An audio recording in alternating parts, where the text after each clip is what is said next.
Hello everyone and welcome to Evolve Yourself TV. I am Agni James and tonight we are going to be doing a guided meditation. We're going to be doing chakra balancing, reading from the Grimm's fairy tales. We're going to play some chess. We're going to do all sorts of stuff. So how's everyone doing tonight? What's going on in the world? Hey, Hollywood Hulk Hogan is here. Good to see you, friend. How you doing, man? How's everything with you? Today was a pretty good day for me. I started teaching a new chess camp, actually, and I only had 7 students, but they're all beginners, so it makes it a little bit easier. It's tough when you got some kids that are super good, super advanced, and you have some students that can barely, that don't even know the piece movements, right? Danny John's here. Hey, good to see you, Danny John. What's going on with you? How's your day going? How was work today? It was your first day back after being sick, huh? And Pete Barrow. Hello, Pete Barrow. Good to see you. Wow, we got a good crew here today. A lot of people have been showing up. How's it going, Pete Barrow? What's new with you? What's going on in your world? Let's see. Hollywood Hulk Hogan, you say you're excited for it, buddy. Things are all right. You had a rough one today, but you're ready to get back at it tomorrow. Yeah, that's how it is. That's how it is some days. Some days are rough, but you just got to keep going. You know, you stay vigilant. You stay vigilant. You keep fighting, and eventually one day, you know, you get the things you want out of life. That's typically how it works if you work hard enough. All right. Let's see. Where are we at here? I feel like this is a little blurry. There we go. Hold on. This is definitely blurry. I need to fix my camera. This is totally driving me a little mad. I'm OCD to begin with, so like having.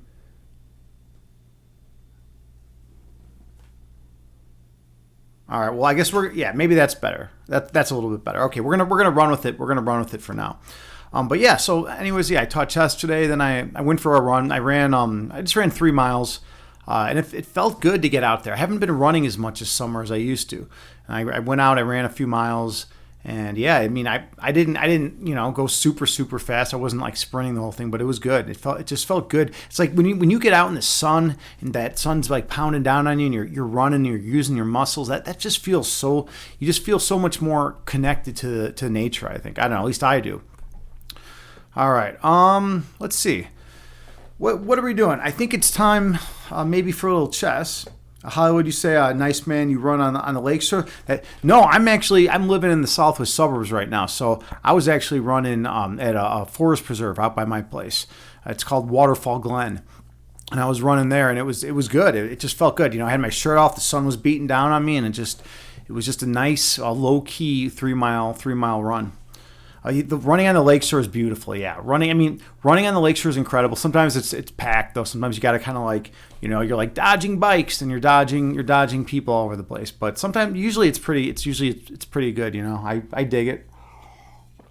All right, I want to do a puzzle rush. I want to see what my puzzle rush skills are today. Let's check this out. Set it all up so everyone can see it. All right, we should be good. Okay, so Puzzle Rush is a game on chess.com. You have 3 minutes to solve as many puzzles as you can. And I got to move this out of the way so I can see the whole screen. And here we go. The best I've ever gotten is 28. My best today is 25. Usually I'm happy if I can get somewhere in the 20s. Okay, let's try it out.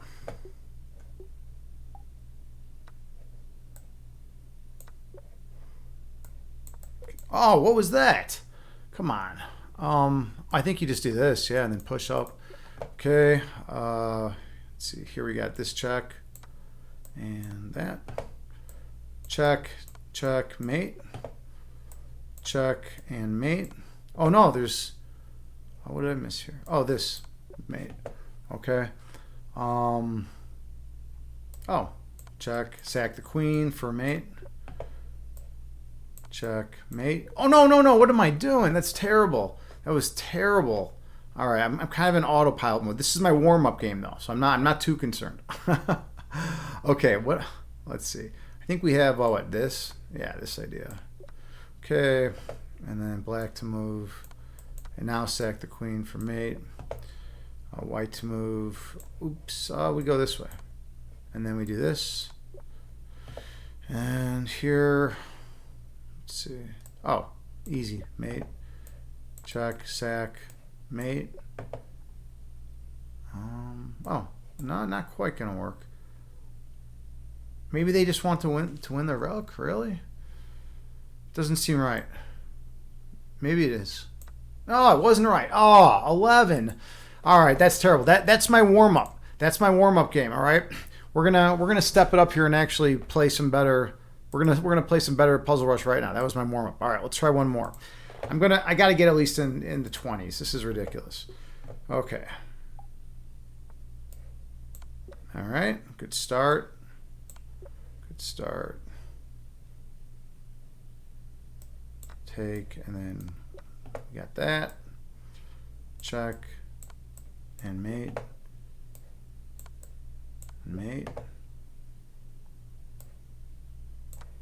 And then this, and then this, and then that. Mate. Mate and 4. Oh, this. Okay. And then this, and then this, and then this, and then this,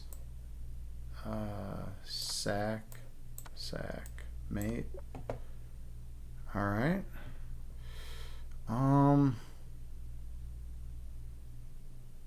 What is this one? Just what, attack the queen? This one's tricky. This one is not easy.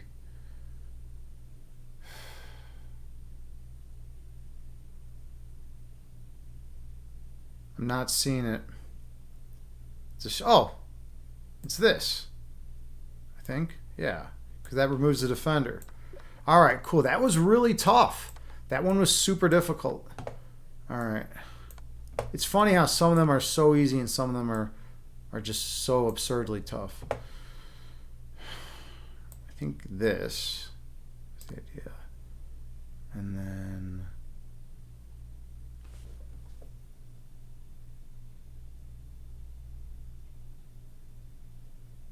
yeah, this is another hard one. Oh, duh, win the bishop. Oh, no. I had to take the rook first. Ah, oh, all right.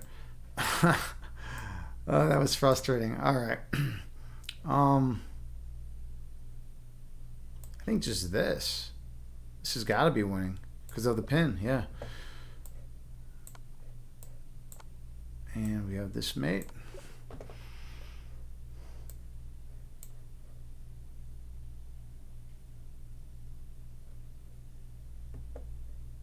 I think is it knight takes pawn? Yeah. Because then we have this fork. Wow, that was really challenging. All right, cool. Then we have this check, and we have this mate. And I think this, yeah. It's a cool sack. All right, we got this. All right. And this.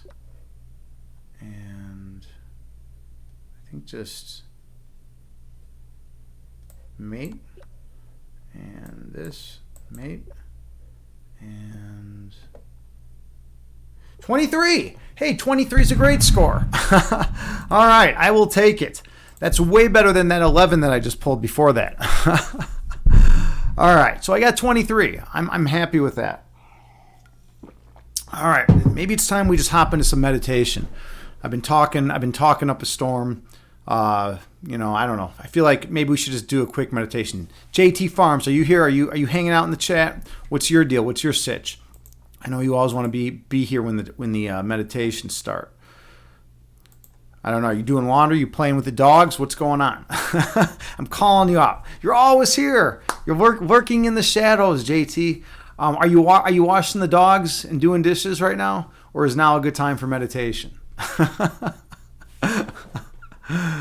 Oh, man. You're ready. All right, good. So that your hands are not full of dog and dish. All right, it's always good to know your hands are not full of dog and dish. All right, I got to make sure that we're on the same page. By the way, I have the fire quartz. The fire quartz hanging with me. I should keep the fire quartz in my hand. I'm going to keep the fire quartz in my hand during the meditation tonight. I might switch it to my pocket if it gets uncomfortable though. No, just sage. Adds singing. Oh, and sage and singing bowl. Cool. All right. Well, let's do it. Let me put the the quartz there.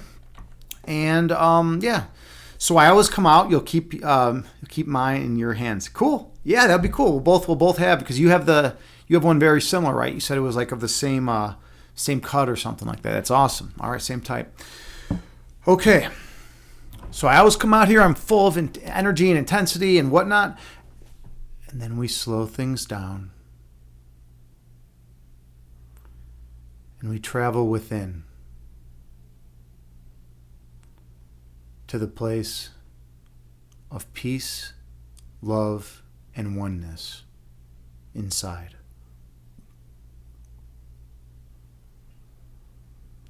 Find a comfortable seated position. You can sit on the floor in lotus pose. You can sit cross-legged. Or you can sit in a chair.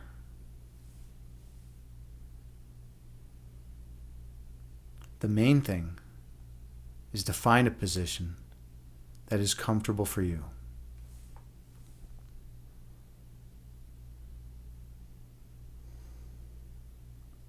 And then gently close your eyes and take a few slow, deep breaths on your own.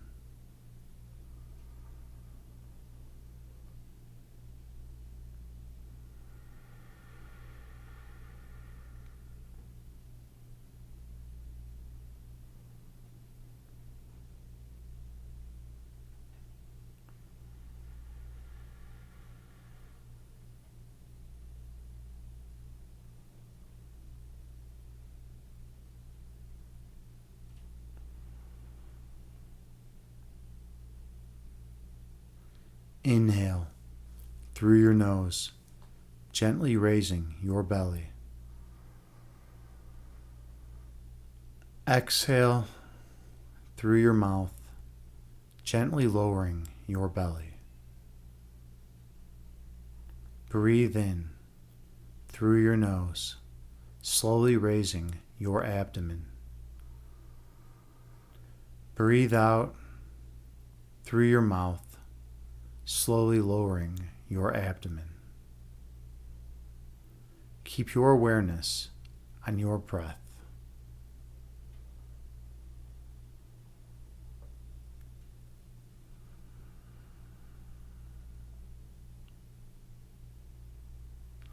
Inhale, raising your belly. Exhale, lowering your belly. Breathe in, raising your abdomen. Breathe out, lowering your abdomen. Keep your awareness on your breath count.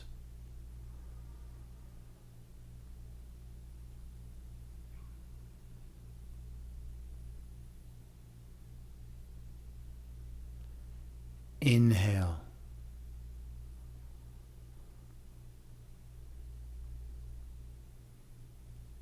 Exhale.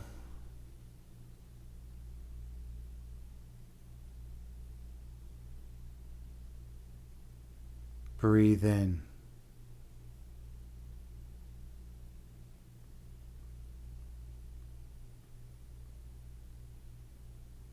Breathe out.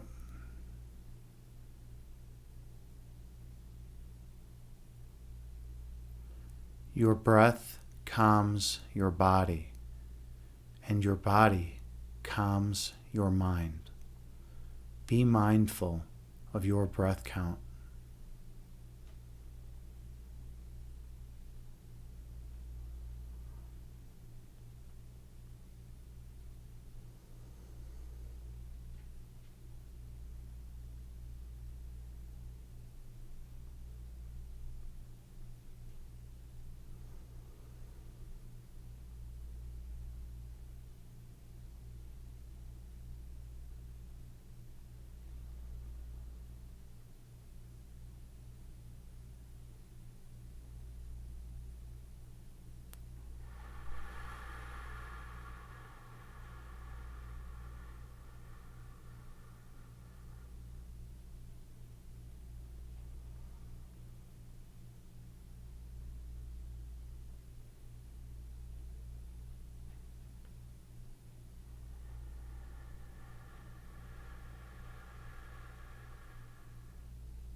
Visualize yourself sitting on the tallest mountain peak.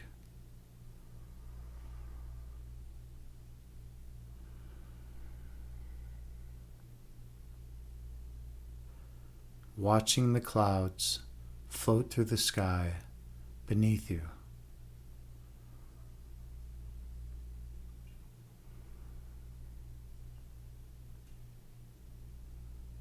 Two clouds merge together, forming as one.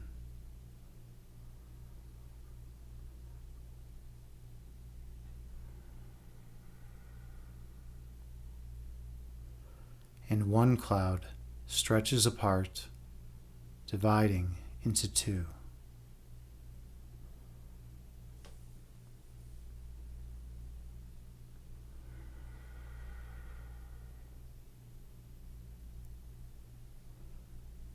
These clouds float through the sky before disappearing over the horizon.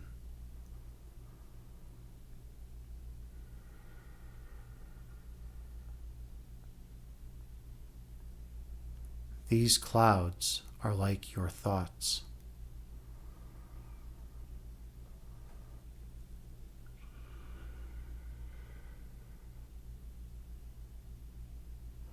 Thoughts come into being, exist for a while in conscious awareness, and then disappear from your consciousness.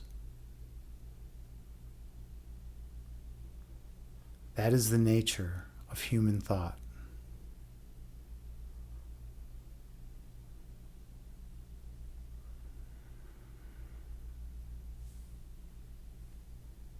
Inhale.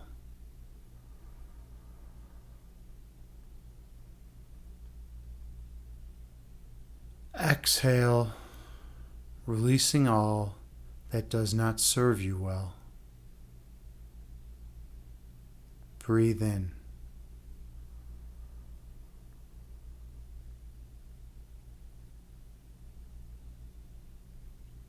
Breathe out, releasing all that is of no benefit to you. Keep your awareness on your breath count.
When thoughts arise in your mind, visualize them as clouds floating through the sky before disappearing over the horizon. And return your focus to your breath.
Your essence is love.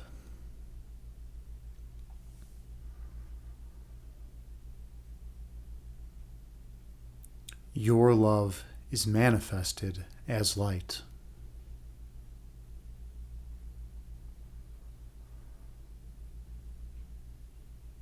Your purpose is to shine your light on others.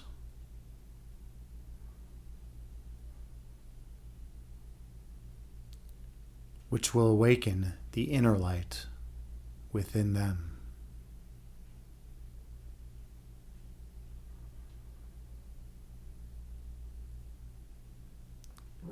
So they will shine their light on all whom they encounter.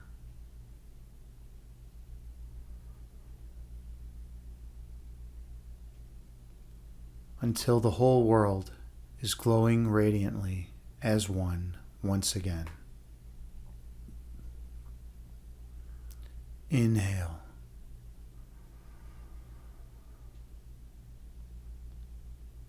Exhale, releasing all that does not serve you well. Breathe in.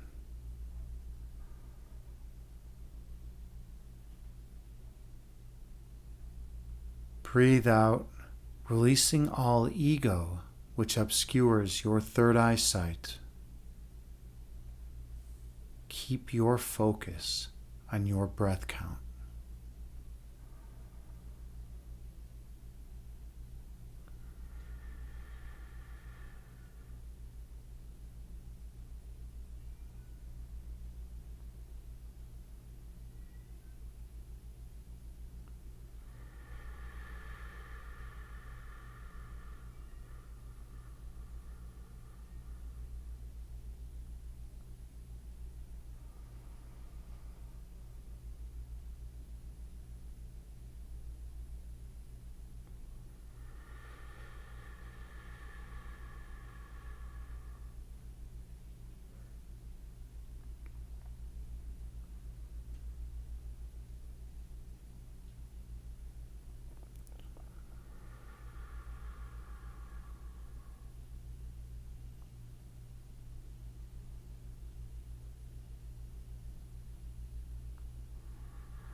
Inhale.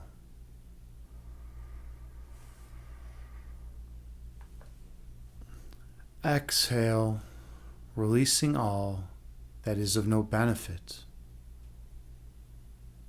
Breathe in.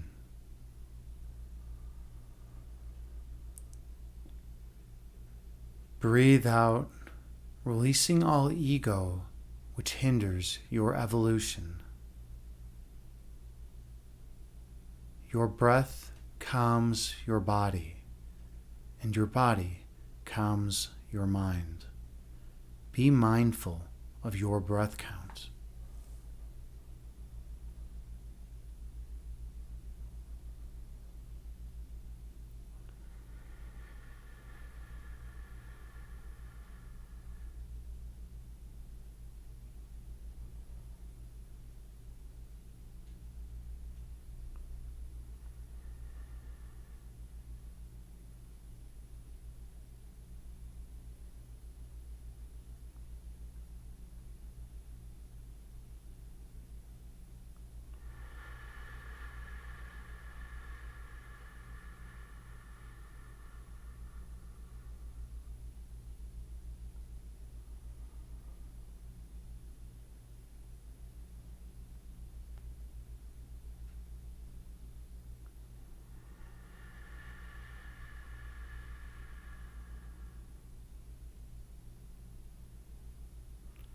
When thoughts arise in your mind, picture them as clouds floating through the sky before disappearing from your mind.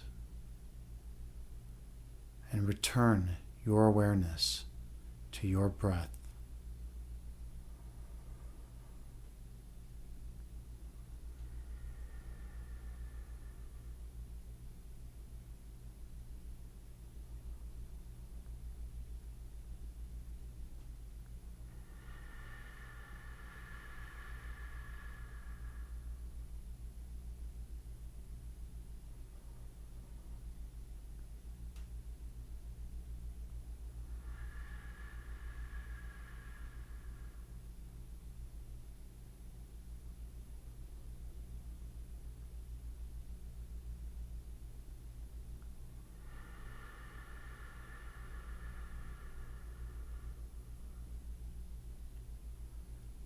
In this state, become receptive to all energies around you.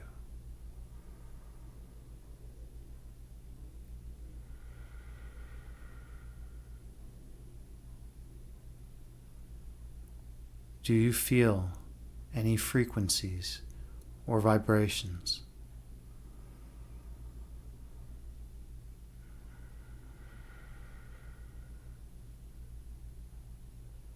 Notice any sensations that arise in your body.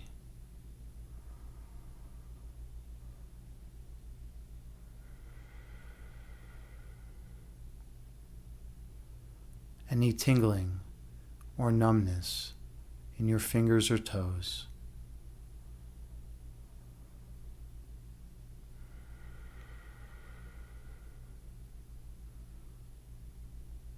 Are your hands warm, or are they cold or neutral?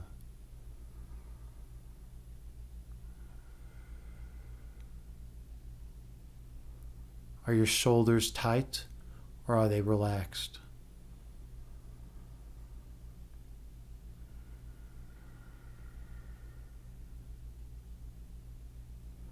Are your feet firmly grounded on the floor?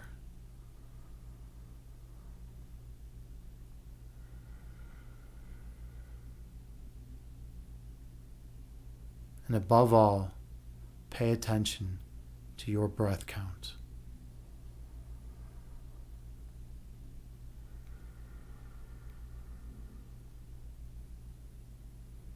Inhale.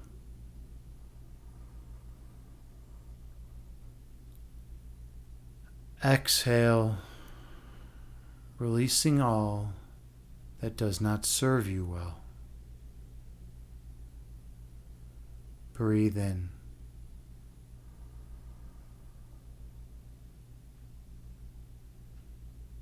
Breathe out, releasing all ego, which blocks your third eye vision.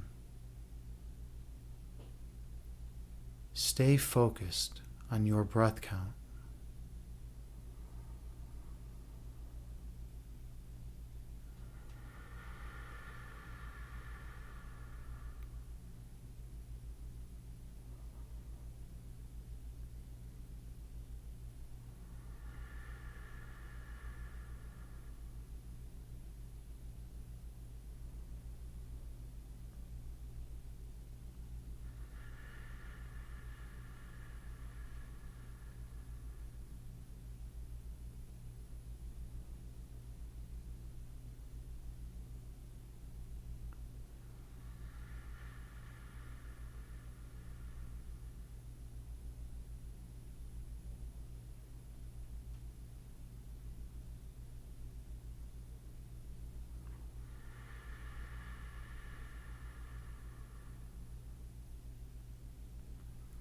On your next breath, travel down beneath the level of conscious awareness.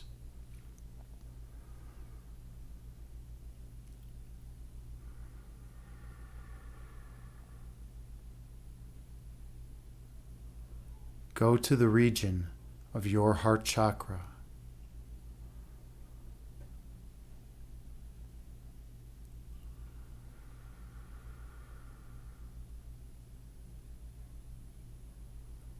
Feel the love emanating from this location.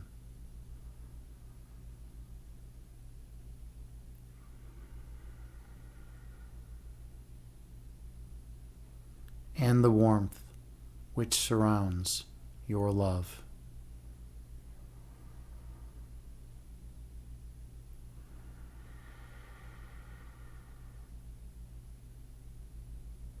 Give yourself permission to experience the perfect peace within.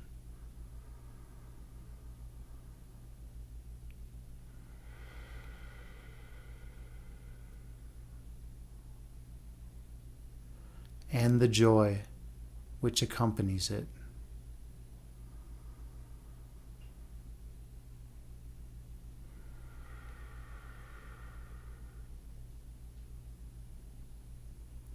For here in this place, you are one with the divine.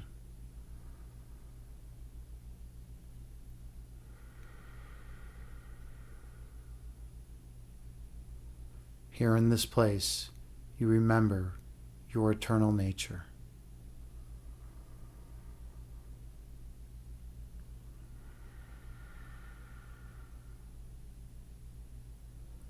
Inhale.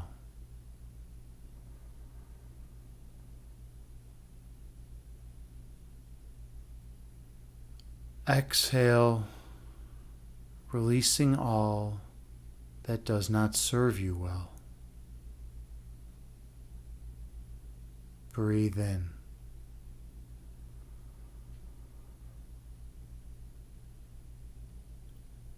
Breathe out, releasing all which is of no benefit to you.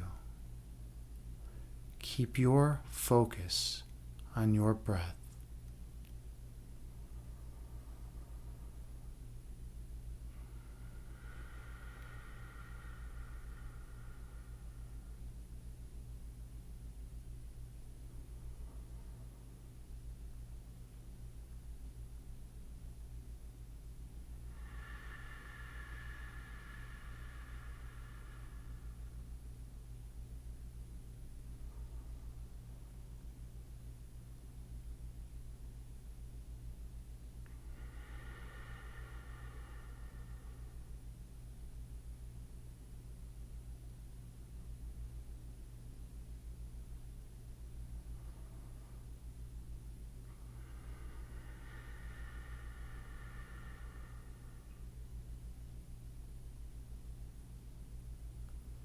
When thoughts arise in your mind,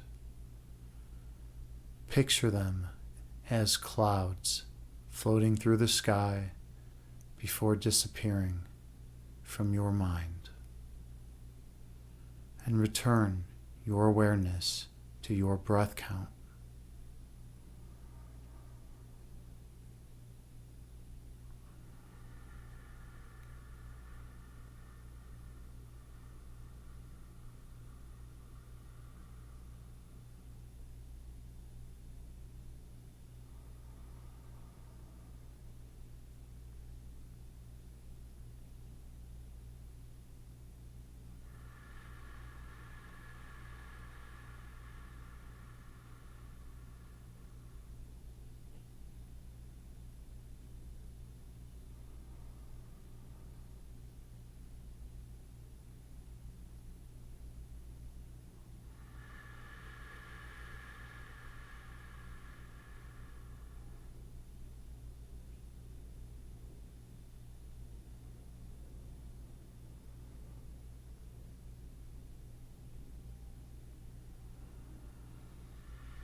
When thoughts arise in your mind,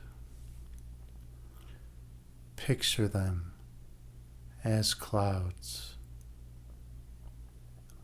returning to your breath counts.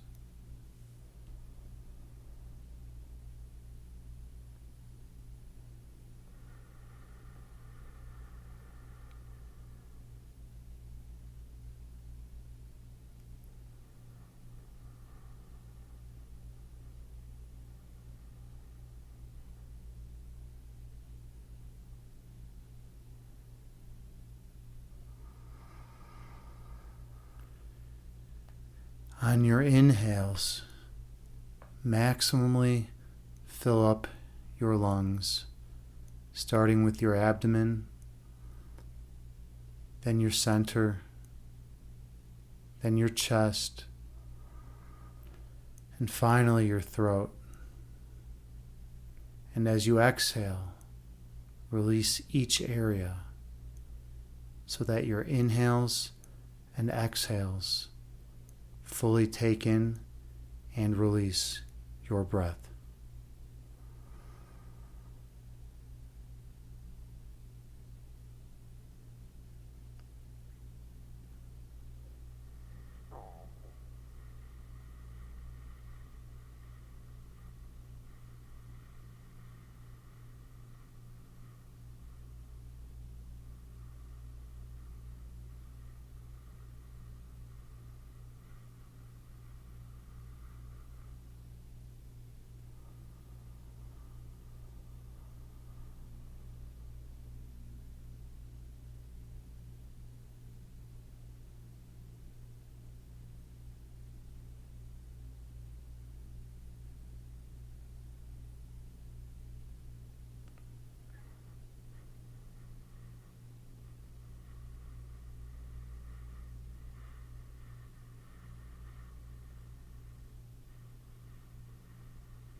You are master of your breath.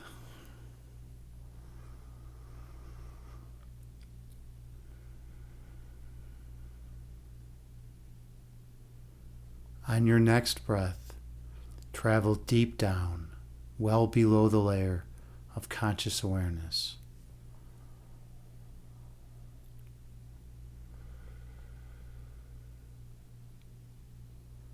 Go to the place at the centermost point of your being.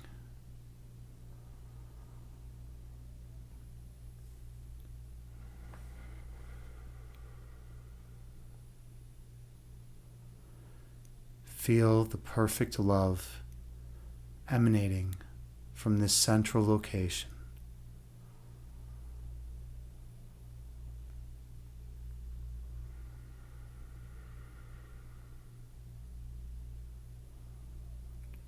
And the warmth which accompanies this love.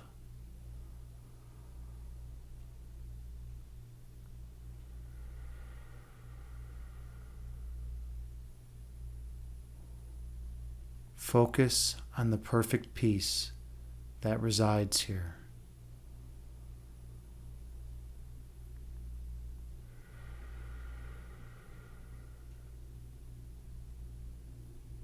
And go deeper still to the place where opposites cannot enter.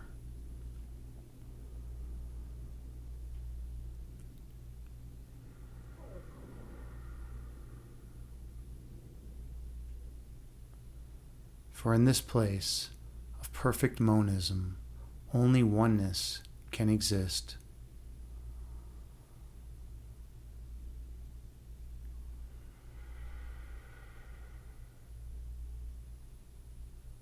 In this place, only love is real.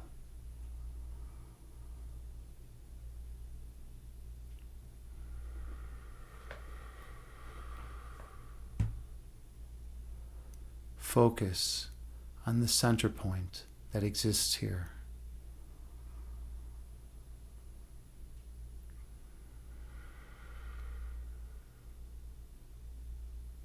And when you're ready, travel through.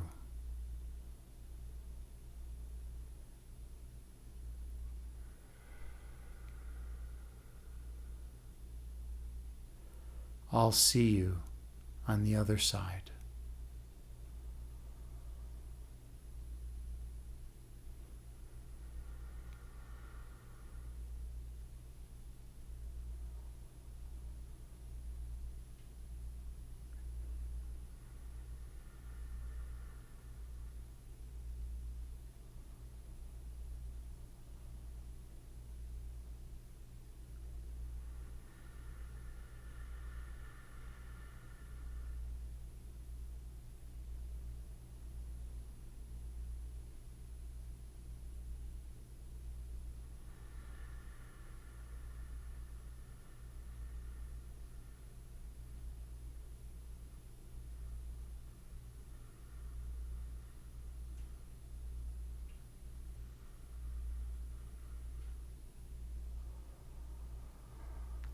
Here, at your center point, only the purest love remains.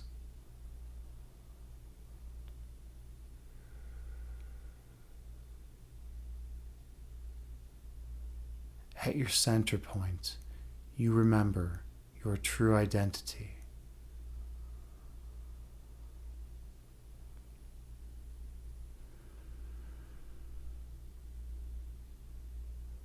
Here, at your center point, you recall your divine purpose.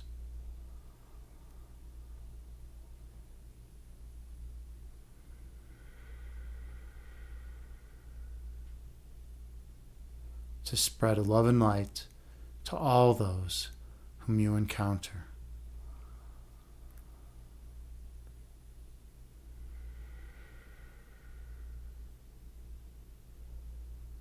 In this place, your divine nature is understood.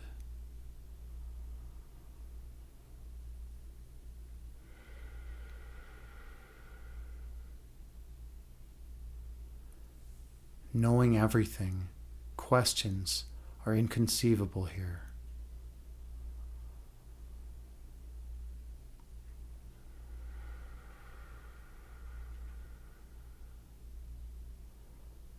For you were created to be eternally as one.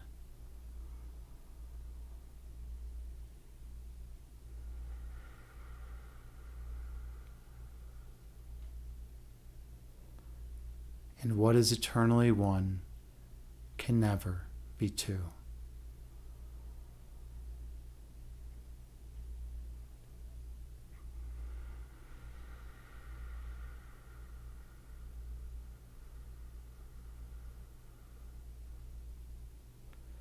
Inhale.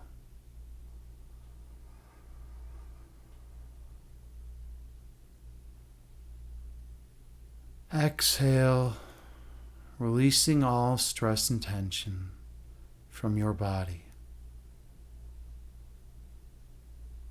Breathe in.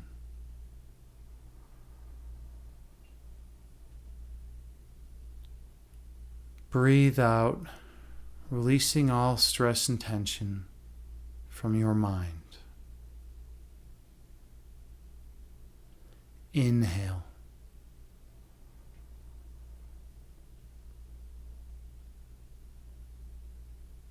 Exhale, releasing all existential angst from your being. Breathe in.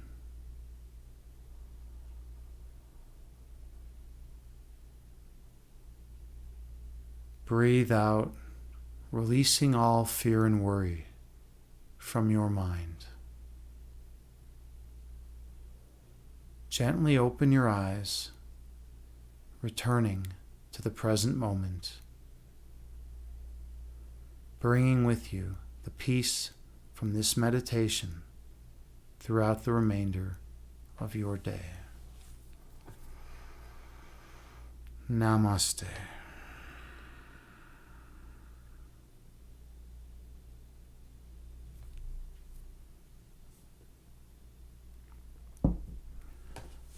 Thank you so much for sharing this sacred space with me. I am honored and humbled to be here with you as your meditation guide. I hope you all feel more peaceful and calm than you did prior to the meditation. And I hope you feel more centered and situated in your life. Thank you for spending this time with me. Namaste. Whew, that was a good one. That was a good meditation. How was that for everyone out there? How was that? JT, you enjoyed it, huh? Yeah. It felt good. You know, this was in my hand and it started vibrating. At the beginning once really strongly. I actually had to switch it to my left hand because it was like going crazy. And then I switched it to my left hand, then it chilled out, and then it started vibrating near the end again. It was pretty weird. Thank you for that fire quartz. Okay. That was good. All right. P. Barrow, excellent. You enjoyed it. I'm so happy. I'm so happy you were able to experience it and that you got something out of it. Wonderful. Okay, I think we are ready for chakra balancing time. It is time to balance our chakras. So let me get some lights on.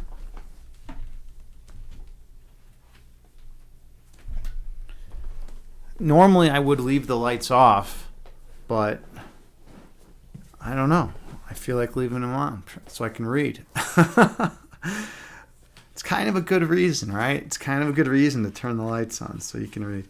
We're actually going to jump into the Tao Te Ching. This is one of the greatest books ever written. Lao Tzu's masterpiece, 81 verses. We've been reading one verse every day. And it's been pretty awesome, actually. There's a tremendous amount of wisdom in the Tao.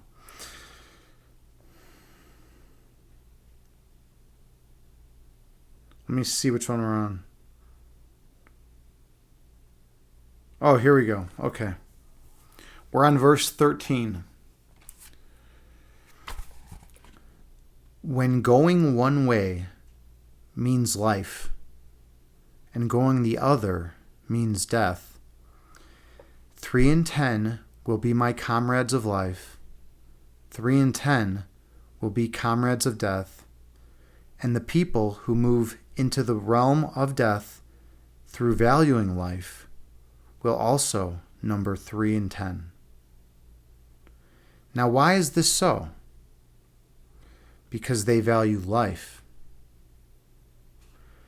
I have heard it said, one who is good at holding on to life does not try to avoid the rhinoceros or the tiger when traveling on highland, nor does he arm himself with armor and weapons when charging into an army. There is nowhere for the rhinoceros to pitch its horn. There is nowhere for the tiger to land its claws. There is nowhere for the weapon to lodge its blade. Why is this so? Because there are no fatal spots on him.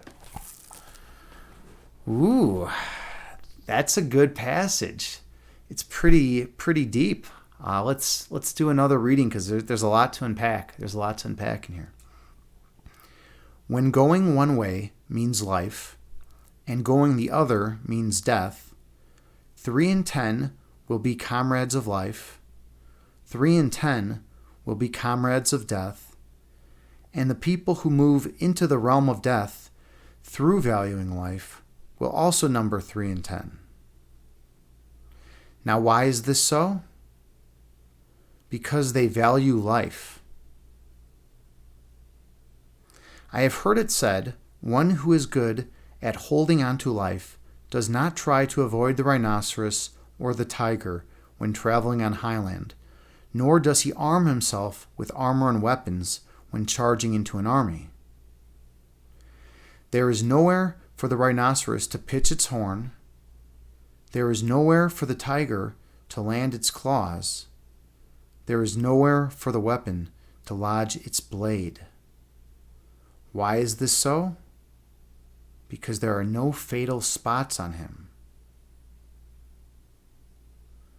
Interesting. There's a lot. There's a lot of wisdom in that. I love it. It's tough, though. This is a tough verse to understand.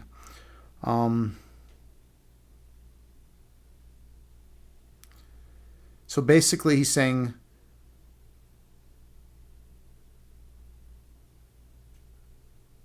wow, he's saying a lot. I mean, the part that particularly called out to me is the part where he talks about one who is good at holding on to life does not try to avoid the rhinoceros or the tiger, and does not arm himself with armor and weapons when charging into an army. There is nowhere for the rhinoceros to pitch its horns. He's immune. He's perfectly defended. There's nothing to attack. There's nowhere for the tiger to land its claws. There's nowhere for the weapon to lodge its blade.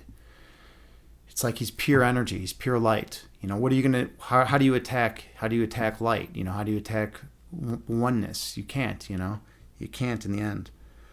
You could try to break into two-ness, but if it's created to be eternally as one, there's no way to do that. Why is this so? Because there are no fatal spots on him. That's a beautiful passage. I love it. Cool. All right. That was passage 13 of the Tao Te Ching. I suggest that everyone go get a copy and read it somewhere. It's the book that founded Taoism. And by the way, Tao, which is pronounced Tao, means the way. So it's basically supposed to be a path to help alleviate human suffering and to find peace and be in alignment with truth. So that's the Tao Te Ching. Now we have the Sevenfold Journey, Reclaiming Mind, Body, and Spirit through the Chakras. This is the book that I used when I was in a chakra balancing group years ago. And we've been reading through this. Remember, we already read Sharon's. Do you remember Sharon's? JT remembers Sharon's for sharing the experience. Maybe I should reread that because it was kind of funny. I don't know. No, maybe not. This is a family friendly stream, right? Yeah, LOL fucking Sharon. Sharon's intense, dude. We're trying to balance our chakras and she's getting crazy on us, right? We got to watch out for that Sharon, right? Okay, so where are we at here? Last time we read the first part of understanding the concept. We're on to movement. All right, here we go. Movement and water. Let's get through both movement and water today. While the first chakra taught us to be grounded and still, the second chakra allows movement through the body. The movement that begins the journey upward to the crown chakra. Here, we work with moving our physical bodies, in addition to learning about the internal movement of our emotional energy. Moving our bodies physically promotes flexibility and health. It helps our muscles to relax and moves chronically blocked energy through the body. It generates the raw energy needed in the third chakra and can also be a source of pleasure, which is an important element of the second chakra. Okay, so we gotta get movement going. We gotta get blockages unblocked. We gotta get things flowing, right? I'm cool with that. I like the fact. I mean, water is the element associated with the second chakra, so it makes sense that that movement. We were talking about that last time, how movement is so significant in second chakra balancing. Okay, so that's movement. Now we're on to water. Speaking of water, the element associated with the second chakra is water. We often refer to emotions as being part of a watery realm. They flow like a river, have tides like the sea, give us raindrops of tears. Water is fluid. It has no shape of its own, but follows the shape of the earth below it, or the earthen container that holds it. We can think of our physical bodies as the earthen container and the emotions as the fluid excess that flows through the container. Indeed, we are 97% water. It is our structure that gives shape to the water, but it is the water that fills the structure and allows it to flow and change. So in keeping with the qualities of water, we want to learn to let our energy yield and flow, cleanse, and change. Ooh, yeah, I love it. We want to be like water. That's, when you hear people say be like water, they're talking about Taoism, and they're talking about chakras.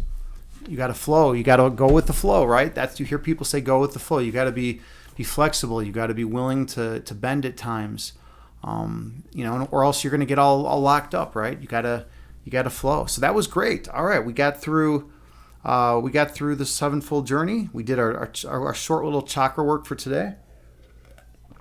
We did the readings from the Tao Te Ching. I think, let's see, what are we ready for? I think we're ready for a little bit of chess. I'm going to do a puzzle rush. I got 23 last time, which is a good score, by the way. This light is bothering me. I'm going back to my standard light setup. Yeah, that feels good. All right, let's see if I can beat 23. 20. That's going to be really tough. Getting in the 20s is tough to begin with. All right, so let's do this. Play again. Win the queen. Checkmate, the smothered mate. White to move, just push on up. Okay. Oops. Yeah, no, that is right. And then mate. Okay, we got this move, and then this, and then we got this for mate. We got, this and that and that. All right, that and mate and mate and mate. Well, almost mate. Now we're at mate and check, sack the queen, mate, and check, and I believe this is, oh no, I missed that one. Come on, all right. Can't get them all, I guess. You can't get them all. Here's one, mate. Sometimes you want to get them all, but you can't. Oh, that's kind of cool. And then check, and then mate. Okay, what do we got here? Just win the knight, I guess. Is that it? It is. That's crazy. It's just win the knight. All right. Check, and now we have the fork and the bishop.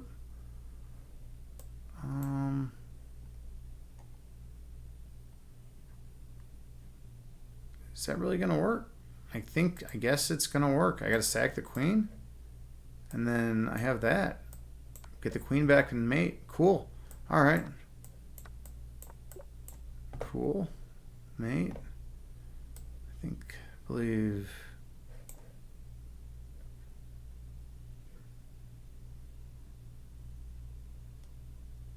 Oh, yeah. That's neat. That was tricky. Deflection. All right. I think this check, and then there and mate. Let's see. What do we got here? We got.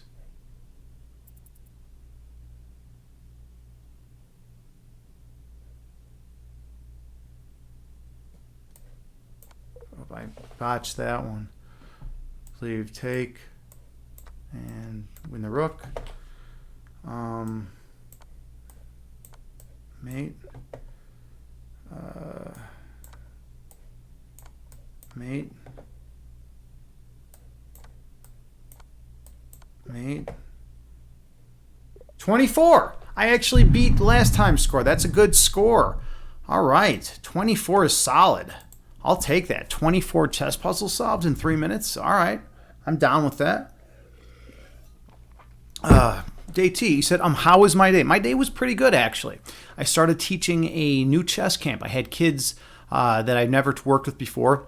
It's a small group. There's only seven students in the class, and they're all beginners, which is nice, because if everyone's at the same level, then you can just teach the same content, and you don't have to jump around. Sometimes you'll have like a few students that are super advanced.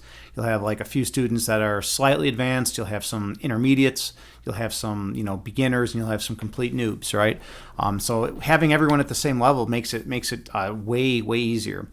The chess camp, it's just a 1 week camp. It's an hour and a half Monday, today through Friday. And it's at a local park district, and it's going good. I mean, it's a good group of kids, and they're picking it up pretty quickly. So we're going to start a tournament tomorrow, and we'll see how that goes. I still have 3 kids that are a little sketchy on piece movements. We're at that level, but hopefully I have a sheet I can give them, and hopefully by tomorrow they'll be in better shape. Yeah, it's pretty good. So I did that, and then I went grocery shopping, came back, did a little cleaning. Then I called my buddy. I was like, hey, you want to go for a walk? And he's like, no, I was just at the dentist for 2 hours. I'm sitting there thinking 2 fucking hours. I've never been at the dentist for 2 hours. What were they doing to this guy? He got a new dentist, and they did X-rays, and they did a cleaning and all that. But like 2 hours that he was there, that's crazy. I mean, going to the dentist is torture enough. You don't want to be there that long. And then he was pissed because like he has dental insurance, but his dental insurance is not even covering half the stuff they did.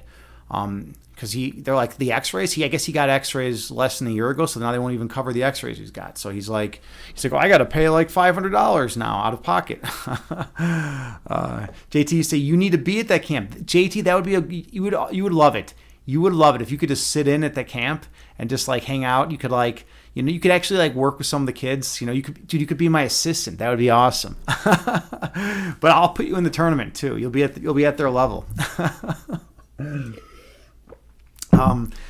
So then, I called up my friend and I was like, hey, let's go for a walk. And, he was like, no, I've been at the dentist for the last 2 hours. I got a headache. I want to chill now. So then I was like, all right, well, then I'm just going to go for a run. So I went out to the local forest preserve and ran a few miles. Felt good. I haven't been running this as much this summer, but I got out there today and ran, and everything felt good. My knee was a little off at one point, but the more I ran, the better it started feeling. So it's it was one of those injuries you got to just kind of work through a little bit. JD said, or you could be my student. You would just be like a regular student in the class. Everyone would be like, why is there this adult sitting with these 7 kids, right? That would look weird. I could just have you sit in the back, though. You could just sit in the back and no one would even know you're there. Okay, let's see. Mom had some appointments all morning. It was a long day. Now, what's the deal? You got your air back, right? Your air conditioning was out for a while. 102. That's intense. That's almost as hot as my Bikram yoga studio. 105 Fahrenheit. You're at that's just Cali weather. 102. But your air is at least back on, right? I'm sure that probably feels great to like have that air pumping. You probably feel like pretty damn good, right? I mean, it was out a long time. What'd you say, like a couple weeks or something? That was intense to live in Cali without where you live in Cali without air conditioning. 2 weeks. You're intense. That's good. But the cool thing about it is it's like anything in life. If there's something that you become used to, you become accustomed to it, and it makes your life easier, and then it's taken away for a while, and then you get it back, you're like super appreciative, right? You're probably like that first day that your air conditioner went on. I bet you were loving that air conditioner more than you've loved it in months. That first day was probably amazing. You were probably like, oh, it feels so good. The dogs are probably happier. The cat was how was Kit Kat doing? Was she liking the heat? Cats are kind of weird, but I don't know if they like 102-degree weather all the time. You were in heaven that first day. Yeah, right? It's so weird. That's such a weird phenomenon, right, about life, where there's something that you become used to, you become accustomed to it, you just take it for granted, and then it's there and you don't even really care, you don't think much about it, and then it's only when it's gone that we start like freaking out. It's like, holy shit, there's no air conditioning, or like, oh my god, I'm losing my house, or oh my god, like I've totaled my car, right? There's always like something that goes on. Kit Kat didn't complain, but Moki Moke was struggling. Moki Moke's old, right? Moki Moke's the eldest, right? I think you said that was your eldest dog. Yeah, she's old and already uncomfortable. Yeah, I mean that's got to be rough for an old dog, just to like hang out in that heat. I mean, they're already having a hard time, just doing the normal dog acts, right? Oh man. What else is new with you, JT? Like, are you still selling the gems? Selling the gems? I know that's been one of your things lately. Awesome, cool. Should we advertise? Should we advertise your gems on here? If you want to, I will put an ad for you because you are the best channel shaman ever, best moderator that's ever existed, best channel shaman. If you ever want to advertise, you have an open invitation. I will put up a little JT Farms link to your shop. It's my show. You're part of my show, JT. Without you, this wouldn't even work. This wouldn't even work without you. If it was just me, it'd be boring. I'd be like, I don't even know who I'd be talking to. All right, let's play a chess game. I haven't played an actual game yet today. I played Puzzle Rush. All right, so let's load up a game. I'm going to play on Lee Chess, and I'm going to play anonymously, meaning I could be playing a grandmaster. I could be playing a complete noob. I have no idea what level opponent I'm going to get until I start playing. Let's move this off to the side, and we're going to create a game, 10 minutes, and yeah, here we go. Okay, Sicilian defense. Going to go into the hyper-accelerated dragon variation. I'll take if he pushes. So if he pushes 1, that's the closed defense. Sicilian variation closed. Okay, this is open, so I take. Now he'll probably take with the knight. Then my bishop comes out. So now I have this nice diagonal. His queen's protecting the knight, but I'm going to be loading up on this knight a little bit. First, I'm just going to challenge it immediately with this idea. So I play this. He takes, and then I'll take this way. All right, I take this way. This knight is going to come out soon to f6. This bishop needs to find a good spot. I want to get this breaking eventually, but first I'm going to want to castle. I'm looking at this knight over. All right, so yeah, we're going exactly with this. So I'm doing this. I'm going to be pushing out. My knight's hopping into e7. Okay, so now let's see. I think I can get away with it now. Yeah. Now's a good time for it. Normally I develop my knight to e7 first, but all right, he's doing that. I'm going to just bring up another defender. Now I'm going to castle next. Whoa, that's a weird move. All right, that's like the first move that completely surprised me that he did.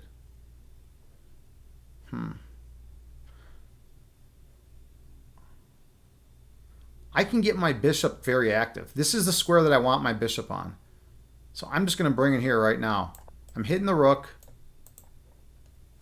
I think this was a mistake. I think that move was a mistake. I'm going to castle. Like, look at this bishop diagonal. This is not bad. All right. Like, his bishop is hitting a rock. My bishop's actually doing something. Okay, that's a good idea.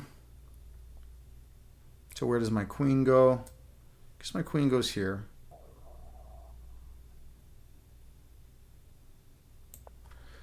He takes, I recapture with the queen. If he, what else can he do? Okay, I'm just gonna take.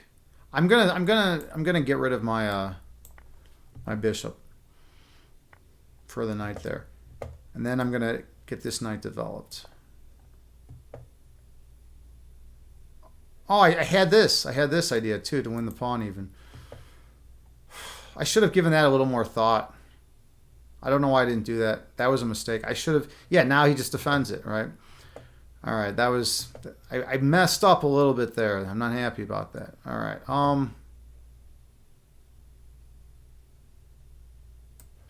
Let's try this idea.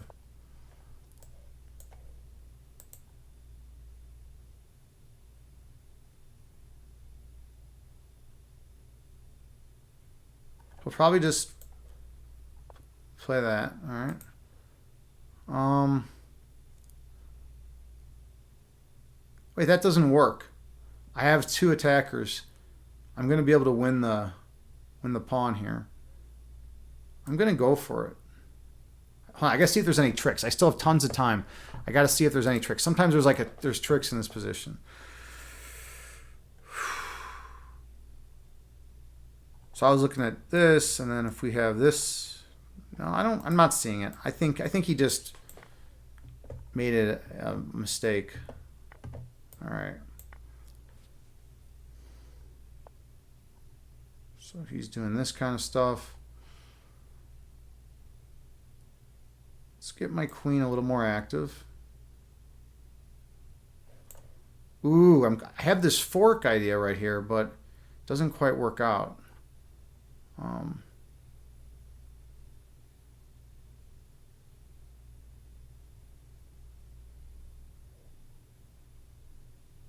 right, I have an idea. I do have an idea. So let's throw this check in here first. This is where I want my knight, actually.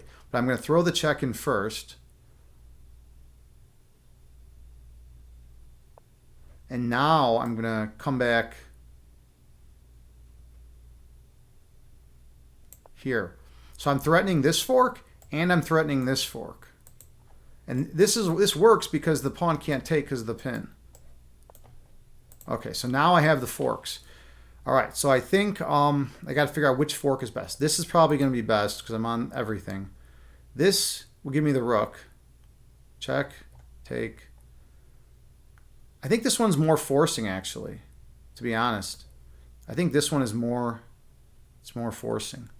Because it hits with check. He's got to get out of check. Now I take. Now who does he recapture with? He recaptured with the queen, which I think is correct. Now I throw this check in again. I'm centralizing my queen.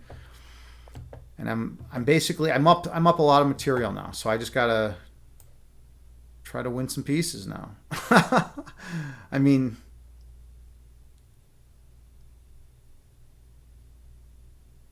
I guess we're going for this. I need to clean up. I need to clean everything up well. Yeah, he's going to throw his rook over. So I'm coming over like this. Now the issue is he's going to have a real hard time defending. He's got an easy time defending that pawn. What am I talking about? I'm like, oh yeah, it's going to be like so hard for him. And then he just casually defends. All right. Fair enough. I do have an idea. I don't want to go with that. I like the idea of keeping my queen active though. Let's bring the queen back here. So I'm keeping pressure on this pawn right here. If this one ever moves, it's not going to end well for him. All right. So we're going to go in with this.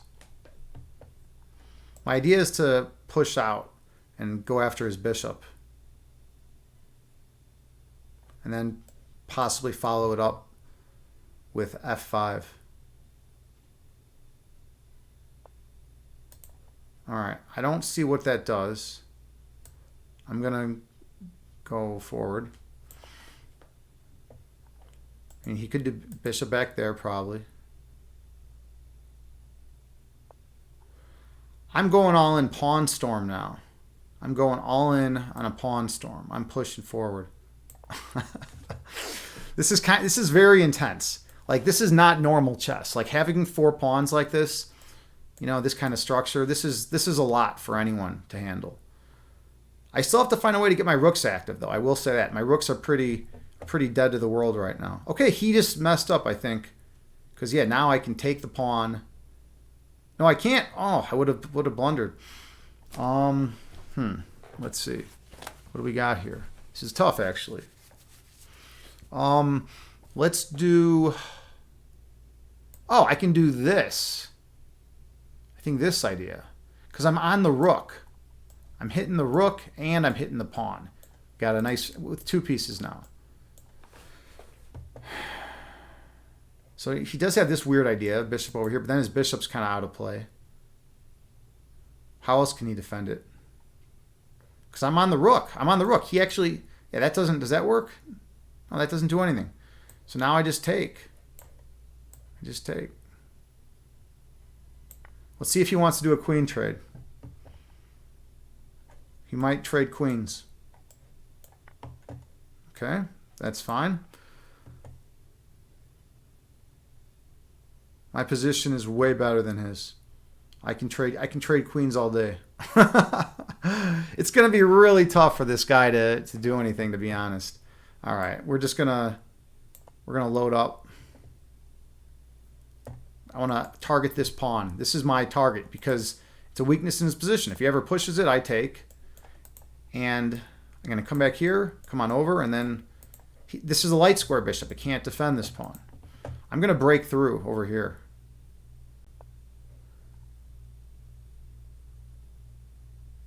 Oh, actually, I had a cool skewer there. If I push now, take, then I could take this one. No, we're just going to load up. We're going to make it real simple. Just going to keep it simple. Look at this. He has no way to defend that. Okay, he's going with that. All right, that's actually a good move.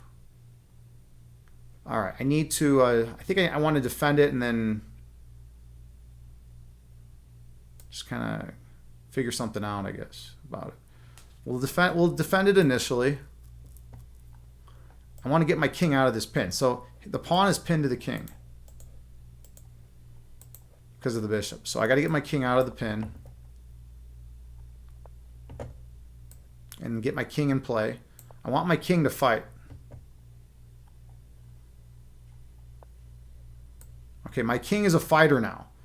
Notice my king has defense of this pawn, so I can swing my rook back, double up pressure on the c3 pawn, and he's not going to be able to get a second defender to it.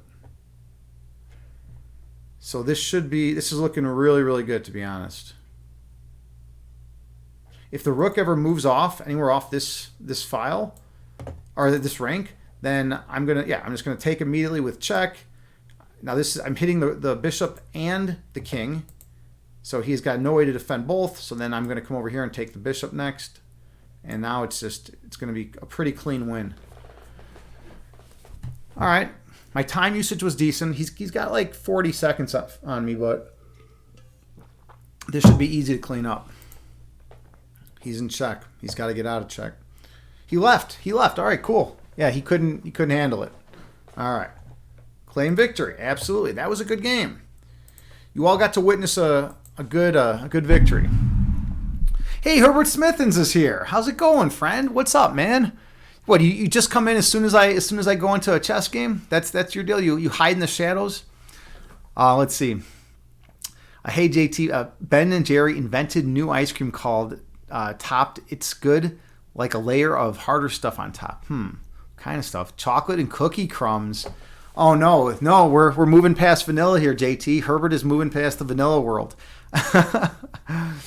Herbert, you say you were disappointed today because you thought your ferry spot was the only way to American Psycho Land, but it turns out that it's pretty up there because there's a lot of major banks like Goldman Sachs around it, and you're disappointed in the American psychoness of the bankers.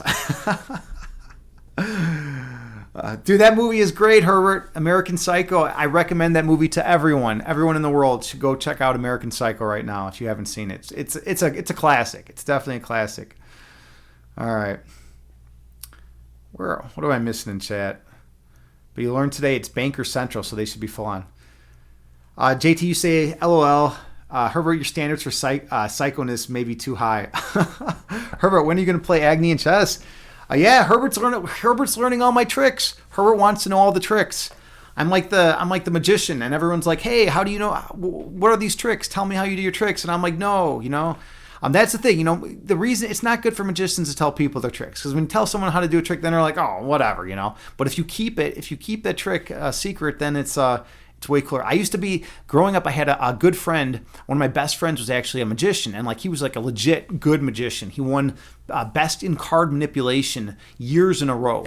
Right when he was in his late teens, he was that good. He could palm. He had really big hands, and he had amazing hand dexterity, such that he could palm an entire deck on the back of his hand. A whole deck of cards he could hold. He could bend his fingers back and hold a whole deck right there, just like this, and you wouldn't see it. He'd have it in your face and you wouldn't see it. It'd be behind his hand. And then he'd go like this. He'd do this kind of thing, and he'd whip a card out, right? And he'd have a card in front, and he'd still have the cards behind him, and then he'd do this, and he'd put the card back. It was crazy. And then he'd pull another card and do it back. And he could throw the cards into watermelons and stuff. The guy was super talented. If he hadn't gotten addicted to heroin, who knows how good he would have gotten. All right. Let's see. JT, you say you were expecting him to say vanilla. Keep the magic acting James. Be magical. I'm trying to be magical. My whole life I just wanted to be very magical, like a magical guy. It's tough though. There's so much competition. Everyone's out there is magical these days. Herbert Smithens, now he lives in Las Vegas. He actually went into the restaurant business. He got addicted to heroin for a while, moved out to Vegas. I think last I heard he was the general manager of Dave & Buster's out there or something like that. But yeah, he tried doing magic out there, but it didn't work. It doesn't matter about your talent in Vegas. It matters about who you know. It matters about how well connected you are. He went there, he didn't know anyone. He knew no one in the business out there. He went out there and he's like, hey, I'm a great magician. And they're like, hey, there's 10,000 other great magicians here. Who do you know? And he's like, no one. And they're like, get out of here then. Stop wasting my time, kid. So that's what happened with him. But he had a successful career then in the restaurant business, right? Okay, anyways, I think it's time for, it's not Wordle time yet. Let's do a puzzle rush. We got to do Grimm's Fairy Tales. Yeah, it's Grimm's Fairy Tale time. Hold on a second. It's time for Grimm's. Dun, da, da, da. Grimm's Fairy Tales. We've been reading one story each stream, and it's time for another story. All right. How am I doing on water? All right, I'm almost out of water. Let's take Let's take a minute and a half break. We have a minute and a half. All right, I'll be back in a minute and a half.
All right, we're back. We are back. We're ready. All right. Herbert, you say, where's he at? New ice cream flavor. Got to get the plastic off. Have you not even opened the ice cream yet, Herbert? Herbert's not even open. You're not even opening the ice cream, dude. Get that ice cream open, man. What are you doing? Get that open, dude. You can't sit around. It's gonna melt on you, dude. We are ready. All right. Last time we read The Three Spinning Fairies, and that was a good one. Remember that there was that daughter that didn't want to spin. She was lazy, and her mom was kicking her ass. And then remember the queen came by. Then I'll give you guys a quick recap of the last story. So there's this chick. She's like this younger daughter of the woman. She's probably like 18, 19 years old. and she's living with her mom. They're poor and they're in this destitute poverty, right? And the mom's like, you better get your ass spinning. I want you to spin some flax. And she's like, no, Mom, fuck you. I don't want to spin anything. And she's like, no, you're gonna spin. As long as you're living under my roof, you're gonna spin some flax. And she's like, fuck that. No way. I'm not spinning any flax for you. So the mother starts kicking her ass. She's throwing punches. She's uppercutting her. Like they're really getting into it. And the daughter's screaming. The daughter cannot understand what the fuck's going on. She's like, my mom is really just gonna turn on me and like beat my ass. So she's screaming, she's crying, she's going nuts. The mother's going psycho, right? And the queen happens to walk by and she's like, what is all this commotion? What's going on here? So she walks in the door and she's like, what the fuck is going on? Why are you beating the fuck out of your daughter? And the daughter's like, and the mom didn't want to tell her that, her daughter was lazy and didn't want to spin the flax. So she's like, my daughter spins too much flax. That's like all she could come up with. That's like it, right? She's like, my daughter is spinning flax, 24/7. She won't stop. It's driving me mad. We're going to go poor. And so the queen's like, yeah, I'll take your daughter and she can come live with me and then she can spin all the flax she wants. So she snags her daughter, goes back to the palace, and she's like, all right, here's the deal. I have these 3 big-ass rooms that are filled from the floor to the ceiling with flax. If you spin all this fucking flax in a few days, then you can marry my son and become princess, right? So she's like, she doesn't know what to say. She's not even a good spinner. So she's like, okay, queen, So the queen's like, all right, deal. Queen walks away, and then the chick's just like, hey, I don't even know how to fucking spin. I'm terrible at spinning. I'm horrible at this shit. And so like she's like freaking out. So she just does nothing but cry for 2 days straight. Like, I don't know why she couldn't at least just put in some kind of effort. So instead of putting in effort, she just like lays there and cries. Like that's literally like the best coping device that she has for this situation, right? So she's crying and she's looking out the window, after day 2, and there's these 3 women that are really weird looking, and they come up to her. One of the women has a lip that hangs down below her chin, which is fucked up. Like I've never met someone with a lip that's like lower than their chin. Another woman has a thumb that's like this big. I don't know what the fuck's going on with that. Like I've never met a woman with a thumb that big either. And another woman's got a foot that's the size of a rock, like a boulder. It's crazy, right? Like who the hell like looks like that, right? But anyways. So she's looking at these women and they're looking at her and they're like, hey girl, why are you crying? Why does your face like look so sad? And she's like, and the girl's like, well, because I gotta spin all this flax and I suck at it. And so they're like, hey, we're really good at spinning flax. How about we come on up, and we'll spin that flax for you. And she's like, you do that for me? And they're like, yeah, but the only thing is if you're gonna marry the prince, we get to come to the wedding. And so she's like, all right, cool, deal. So she comes on up and spins all that flax, right? Those 3 people come on up, those three women out there, and they spin like all the fucking flax. They go crazy, like they're like the perfect flax spinners, right? And they spin it all, and then all 3 rooms get emptied of flax, and the queen's like really pumped up, and she's like, oh my God, you're amazing, because she thinks that the daughter was the one that spun all the flax. She's like, all right, I'm so happy. Let's have that wedding now, and you can marry my son. And she's like, great, so she's talking to the prince, and then the daughter's talking to the prince, and she's like, hey, I want to invite my 3 friends, though. They're my 3 cousins. They're like awesome people. Please, like, let me bring them to the wedding. And he's like, yeah, that's cool. So she goes to have the wedding, and she brings in the 3 her 3 quote unquote cousins, even though they're just like 3 like odd looking women that are good at spinning, right? She brings them in to the wedding, and the prince is like, who the fuck are these people? And she's like, these are my 3 cousins. And the prince is like, dude, why he's like, I'm sorry, but you're 3 of the ugliest people I've ever seen in my life. Like, what the fuck? Like, your lip is down below your chin. Your thumb is like wider than my face. And your foot is like, the size of a boulder. Like, how the fuck did you get like all deformed like that? That shit's crazy, right? And so the one's like, yeah, it's from spinning. And then the second one's like, yeah, from spinning, in my case too. And then the third one's like, yeah, too much spinning. And so the prince is like horrified. He's like freaking out. He's completely wigging out. He doesn't know what to do. He looks at his wife, his new wife, and he's like, all right, here's the deal. You are never allowed to spin ever again. I'm putting my foot down. You are never allowed to spin. I don't want you ended up looking like one of these women. And she's like, she hates spinning secretly, but she doesn't want to admit. So she's like, all right, but you owe me one, but all right, that's fine. I'll tell you what, I'll do what you say. I'll never spin again, right? So she never spins again, and that's it. That's the end of the story. They live happily ever after. Holy shit. Hey, Chad Guy's here. I just got done with the recap of yesterday, last night, or 2 nights ago, the story from 2 nights ago, the 3 spinning fairies. We're going to jump into the next Grimm's fairy tales now. How are you doing tonight, Chad Guy? What's going on in your world, man? Herbert's been eating vanilla ice cream. He's got like some chocolate, like what, cookie crumb on the top of it or something. You're doing something with your Ben and Jerry's, man. Chad, you say, Agni, do you think if we get a once a year purge, it will make our society peaceful? Hell no. That wouldn't do anything. You just have, some people dead. JT, what's on the menu tonight? Chad, yeah, what is Chad cooking? I'm interested to see what Chad is cooking tonight. Herbert, you say, JT, what you freestyle storytell? Like, you like wizards and stuff like that, so that's what you would probably do. Wizard, that's cool. Herbert, you should stream freestyle. I want to see Herbert stream, man. I'll come hang out, dude. If you start streaming, Chad got you too. If you guys start streaming, I'll come hang out and chat. We'll talk up a storm. All right. Chad got another Agni James Wholesome. Hey, this isn't my story. This is the Grimm's brothers. All right, this is not me. I'm just accurately depicting and conveying to you the content that they espoused within this beautiful novel. All right. A French toast. Dude, Chad, yeah, that does seem a little basic. Oh, JC, you're saying it's basic somewhere else, but a French toast is pretty basic. But I love French toast. All right, enough of this nonsense. We have the next story. I mean, how many? The Three Children of Fortune. Oh, this is a short one. Really? This one's only a few pages long. All right. Here we go. Let me change categories. Let's change. Let's go to just chatting. How about that? I think this is like what people do in just chatting, right? They like sit around and read stories. I mean, do people ever hang out in that channel or that category? We are going to be going to just chatting, which means we might get some weirdos in here. All right. Okay, cool. We're in just chatting. Hello, just chatting world. Oh. We're reading from Grimm's Fairy Tales. Let's do it.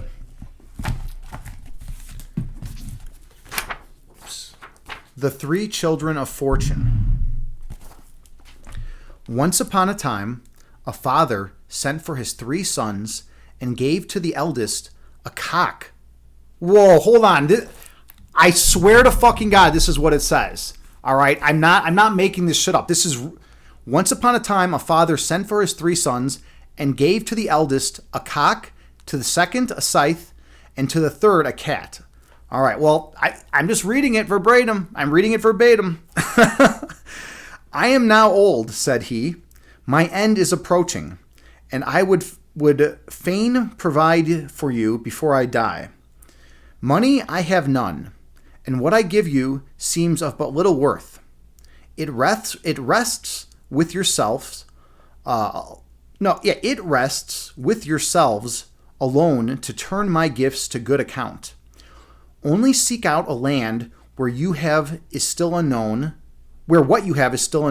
and your fortune is made. That was like a weirdly phrased stuff. That's really weird. I want to read that again because that was like really weird. I am now old, said he. My end is approaching, and I would fain provide for you before I die. People don't talk like that. People don't even use the word fain anymore, right? Money I have none, and what I give you seems of but little worth. It rests with yourselves alone to turn my gifts to good account. Only seek out a land where what you have is still unknown and your fortune is made. I don't like the way this guy talks, to be perfectly honest. I'm not digging this. After the death of the father, the eldest son set out with his cock. But wherever he went, in every town, he saw from afar off a cock sitting upon the church steeple and turning round with the wind. In the villages, he always heard plenty of them crowing, and his bird was therefore nothing new. So there did not seem much chance of his making his fortune.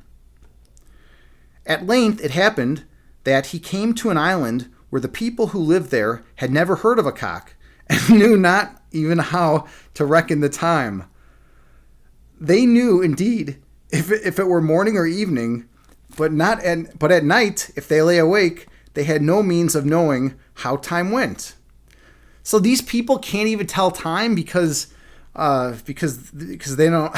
All right, that's ridiculous. Everything about this is ridiculous, by the way, right now. "Behold," said he to them, "what a noble animal this is! How like a knight he is! He carries a bright red crest upon his head, and spurs upon his heels. He crows 3 times every night at stated hours, and at the 3rd time the sun is about to rise. But this is not all. Sometimes he screams in broad daylight, and then you must take warning, for the weather is surely about to change." This pleased the natives mightily. They kept awake 1 whole night and heard to their great joy how gloriously the cock called the hour at 2, 4, and 6 o'clock. Then they asked him whether the bird was for sale and how much he would sell it for. "About as much gold as an ass can carry," said he. "A very fair price for such an animal," cried they with one voice, and they agreed to give him what he asked. So he's going to get as much gold as an ass can carry. That's a lot. Donkeys can carry a lot of gold. They're pretty strong, right? When he returned home with his wealth, his brothers wondered greatly, and the second said, "I will now set forth likewise, and see if I can turn my scythe to as good an account." There did not seem, however, much likelihood of this, for go where he would, he was met by peasants who had as good scythes as theirs on their shoulders as he had.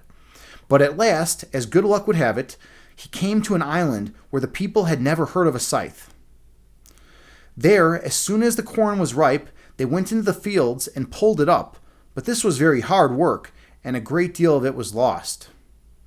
The man then set to work with his scythe, and he mowed down their whole crop so quickly that the people stood open-mouthed with wonder.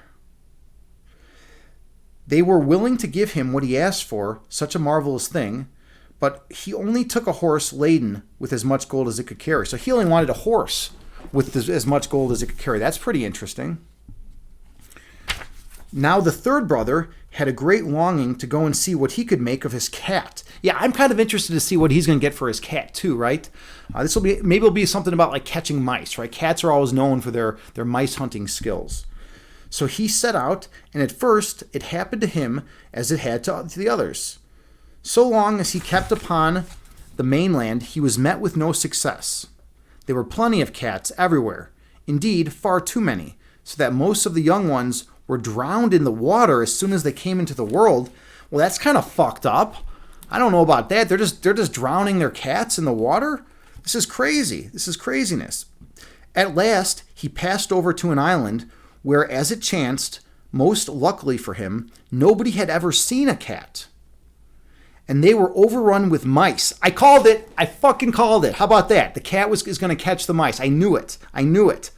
Hey, Taylor Jade is here. How's it going? Good to see you, friend. What's up? How's everything going? How's life? I got to check out your stream the other day. I think your guy's Alex, right? Alex was streaming under your name. So yeah, I raided over there the other day. It was good to hang out. Good to see you, Taylor J. What's new with you? We're just reading Grimm's Fairy Tales right now. We're reading about the 3 children of fortune. All right. Let's see. Okay, at last he passed over to an island where, as it chanced most luckily for him, nobody had ever seen a cat. And they were overrun with mice to such a degree that the little wretches danced upon the tables and chairs, whether the master of the house was at home or not. Ooh, that's an infestation. I wouldn't want to live in that kind of environment. The people complained loudly of this grievance. The king knew not how to rid himself of them in his palace. In every corner mice were squeaking, and they gnawed everything that their teeth could lay hold of. Here was a fine field for puss.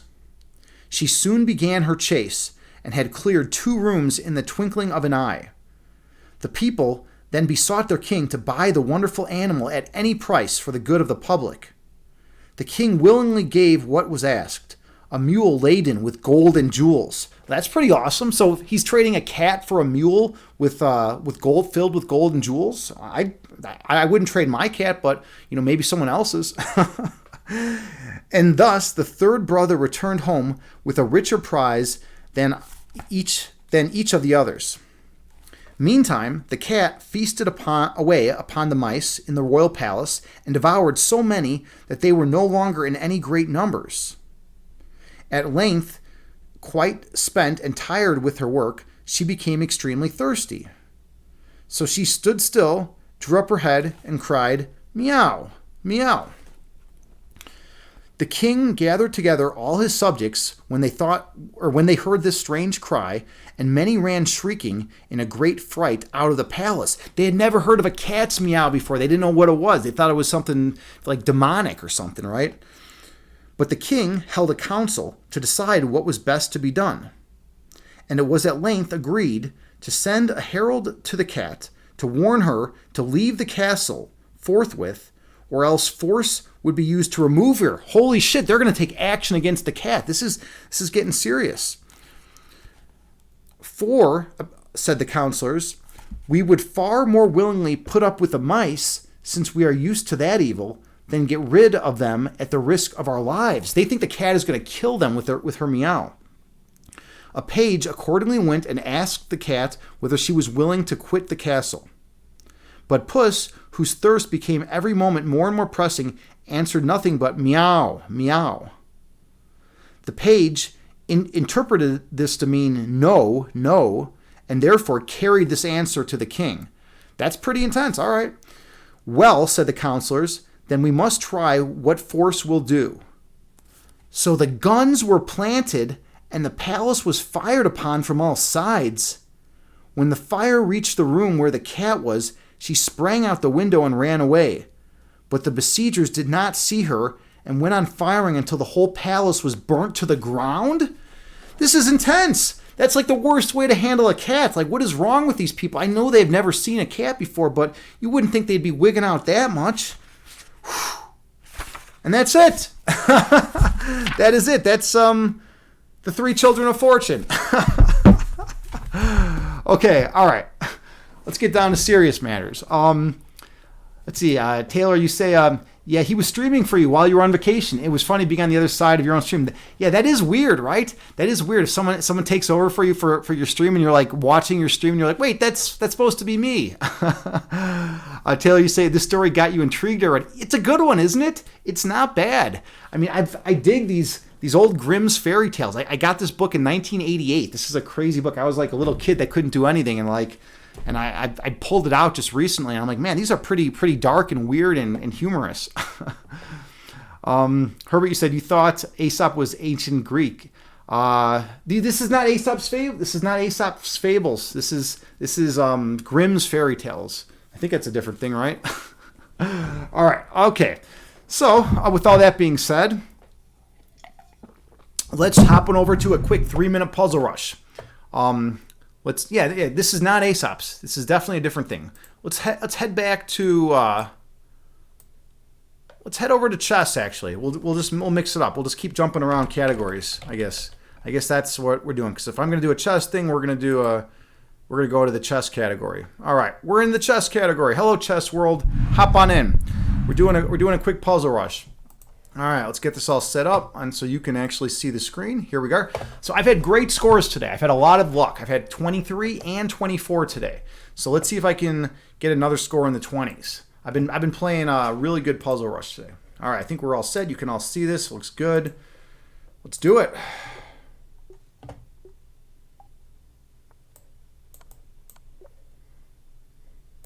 Oh, it's not my piece. Mate. Check, mate. Check, mate. I guess this idea, and then check, and then this, and sack the queen for mate, and then, oh, cool. That's a cool mate. Just push the pawn, push up, and we'll win the rook.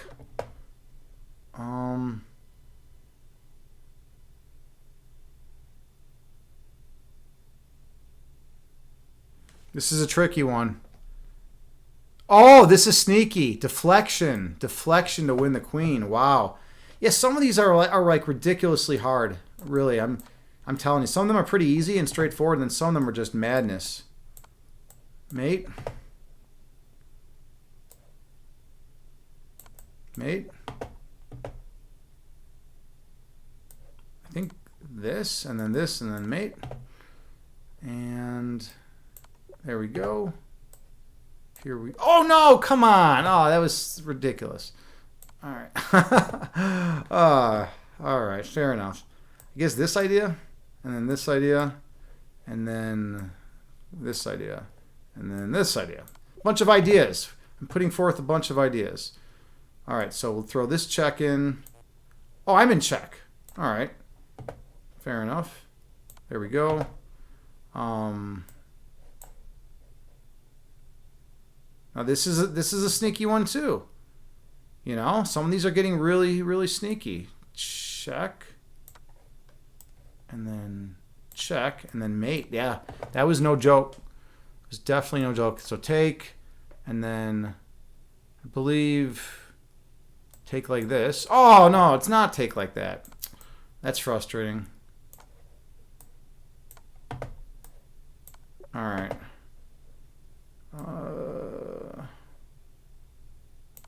There we go. Here's another tough one. I think I can trap the queen. All right, cool. I can't quite trap the queen. Oh, no, what did I do wrong there? Ah, well, 22. 22 is a good score. All right. I had 27 seconds left, too. I was flying. I was rocking. What was that last one? Oh, you just push out. Well, no, you can't because then the knight falls. What am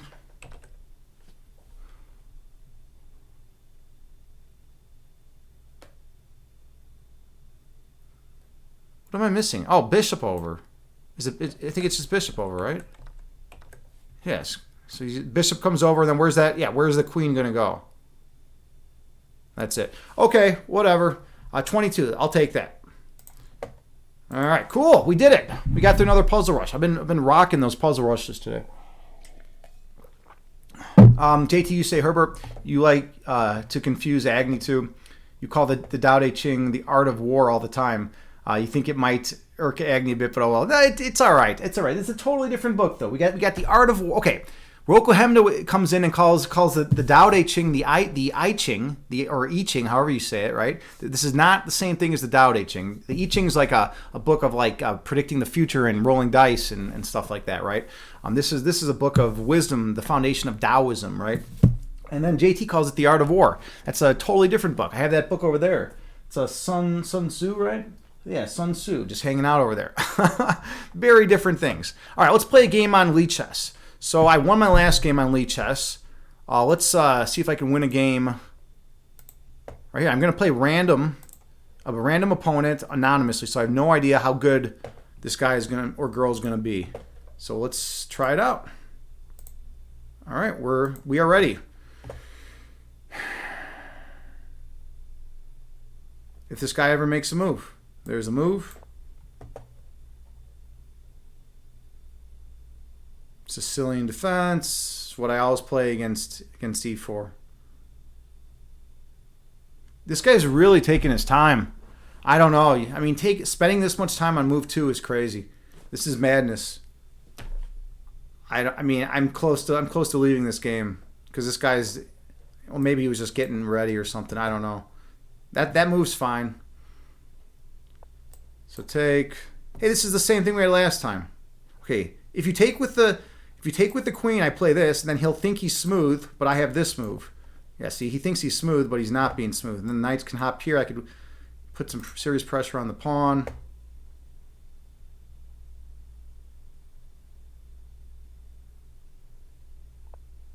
Now I got pressure on the pawn. Let's come back. Is this right?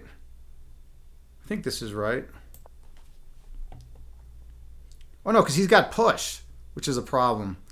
I'm not... Oh, no, yeah, I'm supposed to... Yeah, that didn't work out, so now I got to play garbage. Now I'm actually in a bad position. I kind of fucked this up a little bit. It's a little disappointing. And now, look, this knight could even, like, hop in here because of the pin on this. Oh, everything's going to get real ugly real quick. I gotta, like, get rid of his queen if I can. All right, so We're going to go with, let's just go with this. This really turned into a mess. I made a mess of this. It's frustrating. So this guy just wants to throw punches. That's all he wants to do. Okay. That's fine with me. It's too much violence.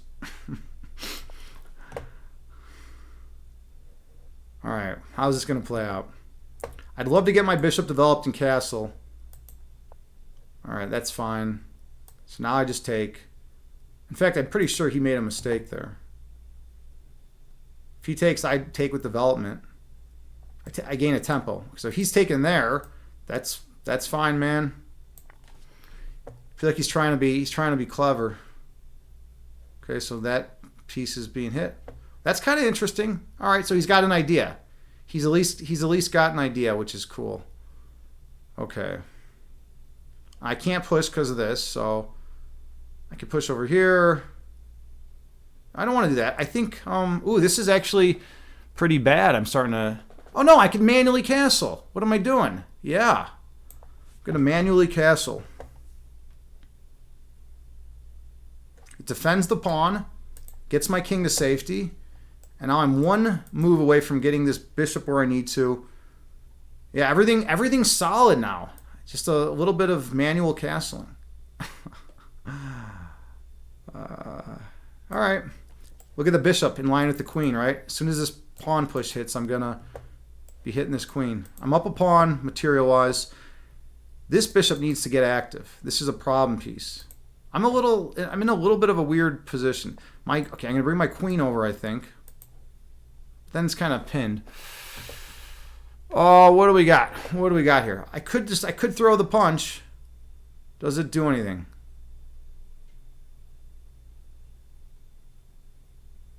I mean, it does immediately.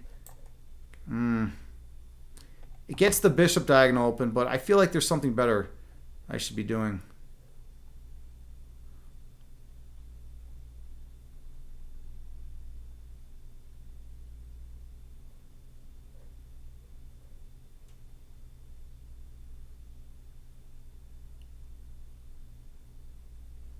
Maybe this move is okay. This was my first instinct. This was my first instinct to play this. Now the reason I didn't like it is because it's going to pin my knight. So my knight really to the queen. But I have ideas. I have this check idea. All right, there's that. I got to get my light square bishop developed. Let's start with this. Now I'm spying his queen. All right, so he's dodging it, pinning this pawn right here. Okay.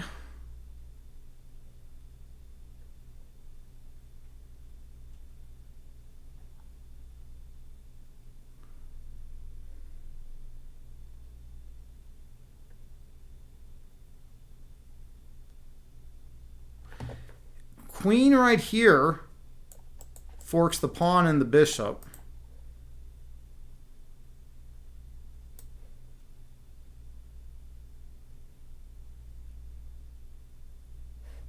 Hold on, I have a different idea. I'm going in for this.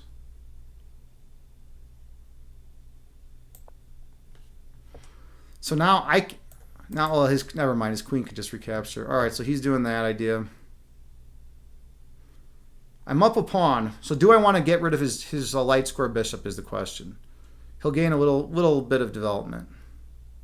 Or I could take his knight. So I could take, or not take either.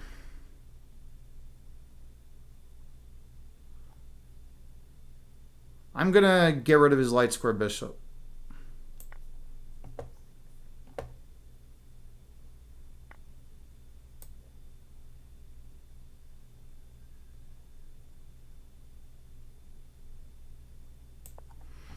I'm looking at getting my light square bishop on this diagonal.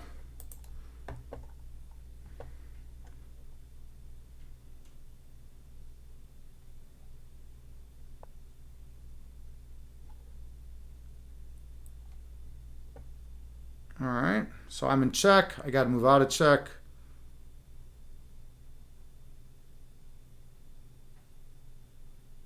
I'm close to getting mated if I'm not careful.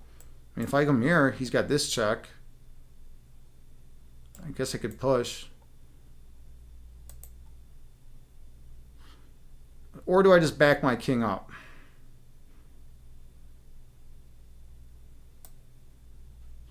I'm actually gonna. This might be playing with fire.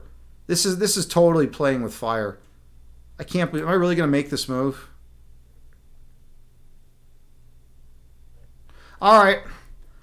I am gonna do what you're not supposed to do in chess. I am gonna play with fire. This is a terrible idea.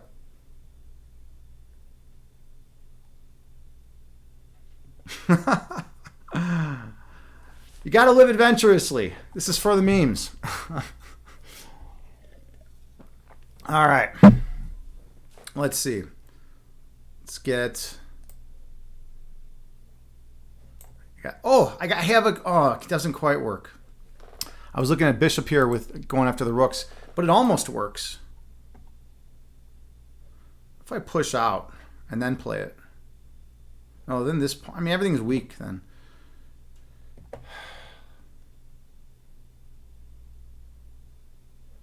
All right, we're just going to push out. I'm going to go for this. I'm going to go for this idea. Bishop here, going after the rooks.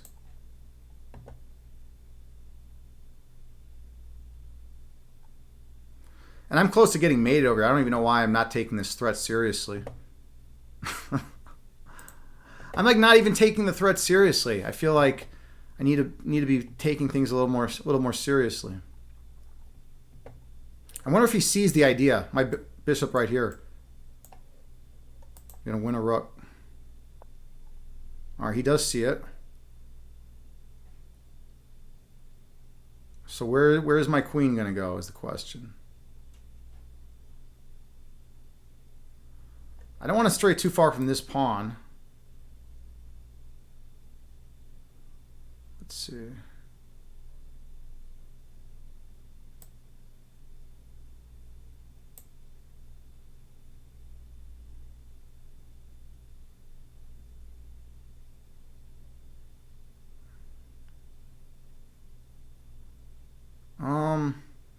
This is it's a really sad move to have to play, but I think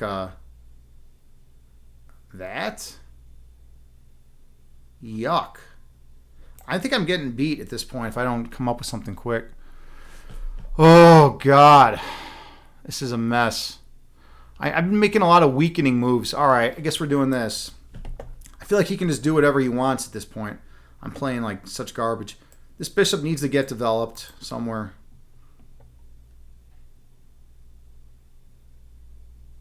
And I'm much lower on time than he is too.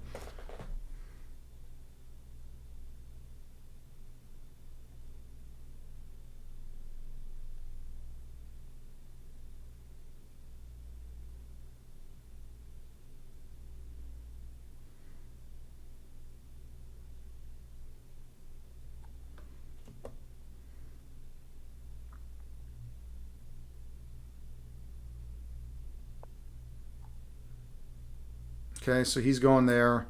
I want to attack it. Oh, he's got two pieces on it. I see what he's looking at. That's a good move. That's a legit good move. Okay, so he's going after this pawn.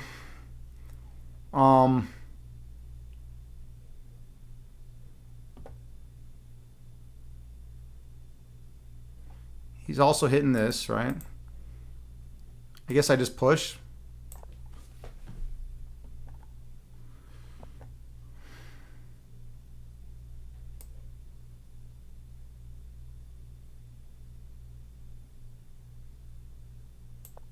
I'm hanging on by a thread here.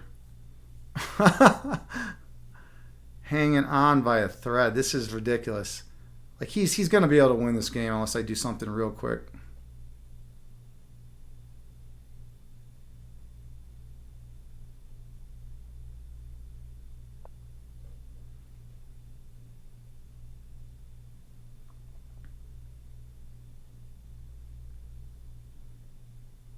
And that might do it. Well, hold on. Let's counterattack. So I have a really strong counterattack coming on here. See what he does.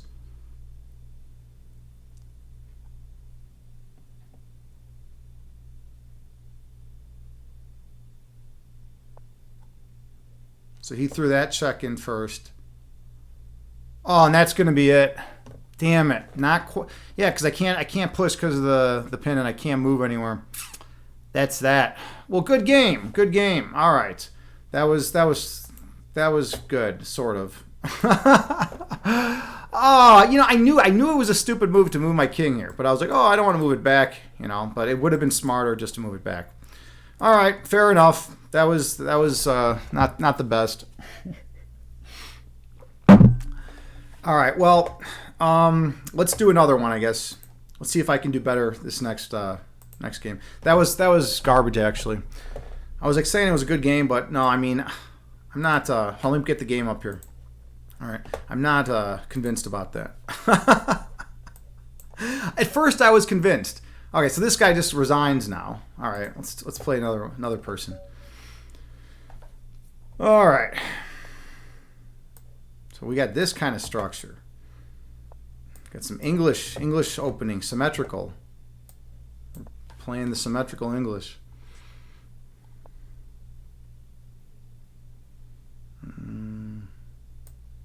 So we're doing this.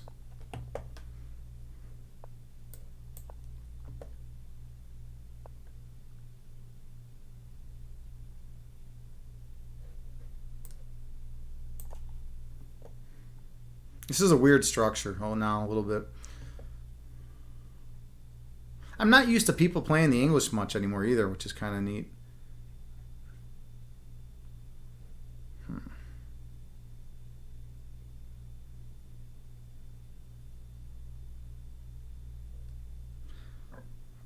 I need to create an imbalance in this position somehow. I think this might do it.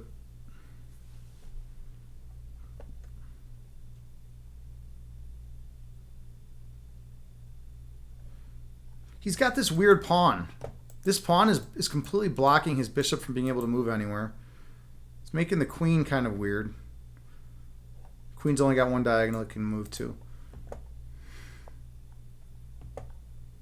Oh, he's doing that. My instincts are telling me just to attack, but all right, let's. I don't know. I feel like this is winning, but I don't quite see how. If it, yeah. He takes. I take.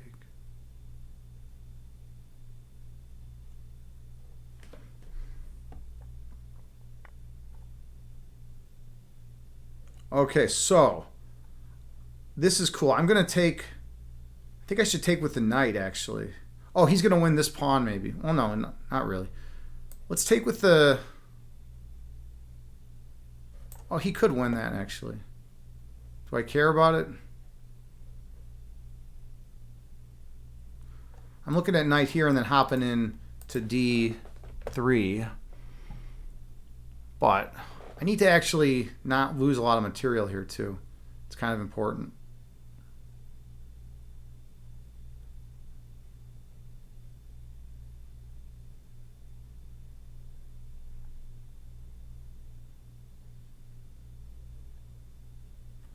Let's take like this.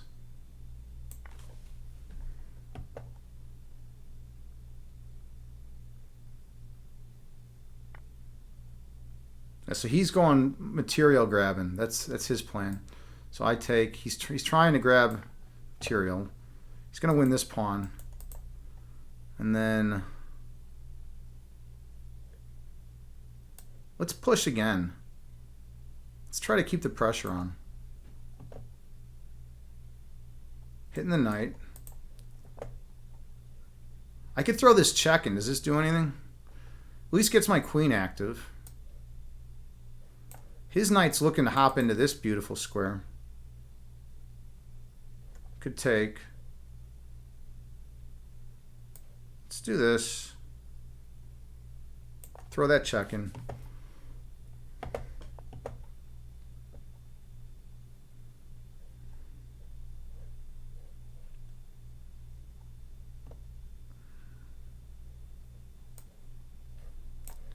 Yeah, this is getting really sloppy now. Everything's opening up and my king is not safe. So I might have to just sack this pawn here.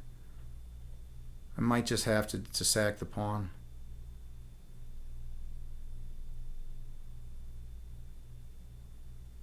He's going to have a lot of pressure on me in no time. Hold on. Let's do this.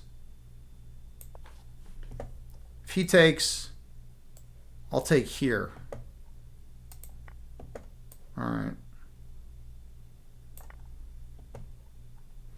I'm planning to castle queenside now. But he's got this annoying check with the queen. See if he sees it.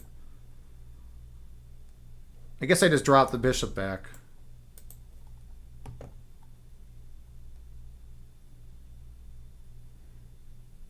This is weird. People don't really play the English much anymore. He's playing an opening that it's not really played that much. At least I don't see it. I don't see it often. Okay, so he did see that idea, so I simply drop. I drop the bishop back. Hitting the queen.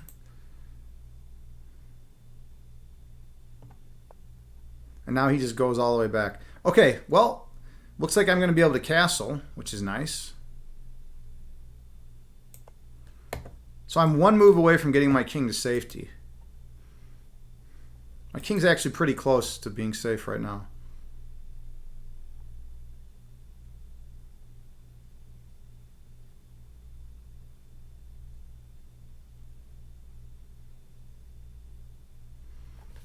We're even material. He's got like a minute edge on the clock.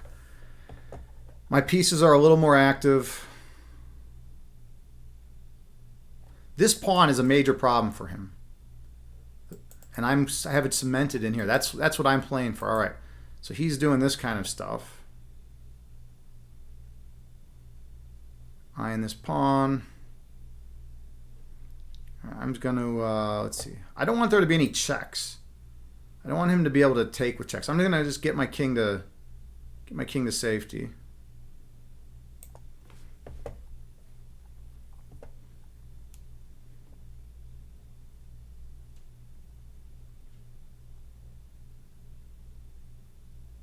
Now I can bring the bishop over here, and if this knight ever moves, jumps somewhere, I can always just take with check. All right, so he's backing up.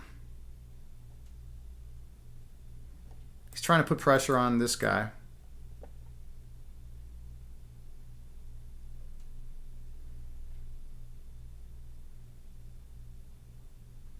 I'm thinking of pushing it, which is kind of weird, but it keeps that knight from being able to move anywhere. It really does a good job of blocking out that knight. Anything else? Any other ideas that are good? Yeah, and then I can move out my... We're going to go with it. Because now look, the knight can't take, can't go here. If it comes here, I'll just trade maybe. He might be trying to get rid of my knight, actually. It just doesn't seem like he's got enough. My king is safe enough. Oh, no! I pre-moved that. Oh, shit. Oh, I accidentally... That's what I get for doing arrows. That's garbage. What? Oh, take back. Hold on. Is he going to give me a take back? Oh, man. That was garbage. I pre-moved that by accident. He accepted. Dude, thank you, man. How do I say thank you, man? I can't believe it. Like, Lichess has these takebacks. Wait. I pushed. Okay, so now I got to make the move I was actually going to make, which is this. I can't believe that. Like, that's crazy. That's crazy. I got to not fuck around with these arrows. I mean, I guess it's not like a serious game, right? At the end of the day, but it's still like that was almost complete devastation, right? All right, so now what? Now I just pin. I pin. The knight's pinned to the queen, right? So I have two pieces attacking the knight. He's got one defender, which is the queen.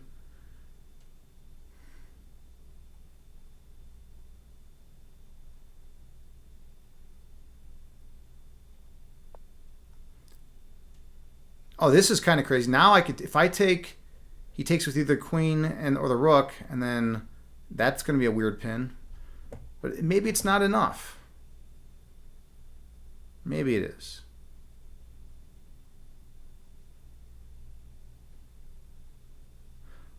All right, my plan is to get rid of this bishop now.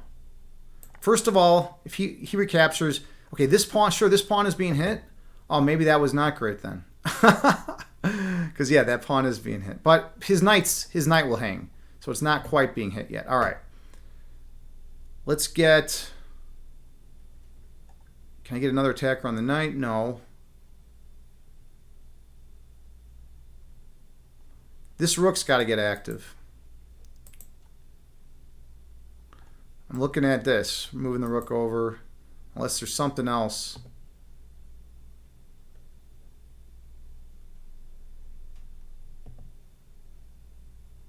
Could attack the rook, then he just moves it. All right, we're going with this. I want this file. That's the idea. This is a very strong file to have right now.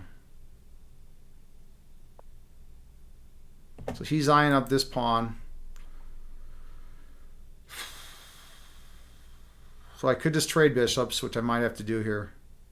All right, and we're just going to trade. My queen's going to be very centralized after this trade. Make sure I'm not pre-moving anything. Oh, jeez. Oh, he's got a winning move. No. Oh, shit. I think he had a tactic. We can explore it later, but I think he had a winning tactical idea.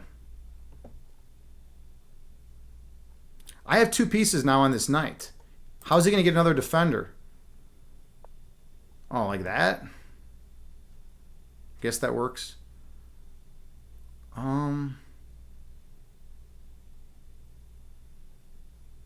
my queen is really locked in there. Let's get more pressure on him. This rook now is exerting a tremendous amount of horizontal pressure. I'm attacking this undefended pawn. I'm looking to double up rooks.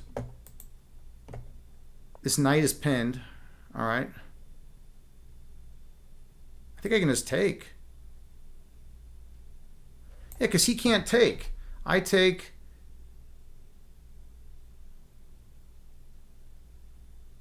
If he recaptures with the queen, I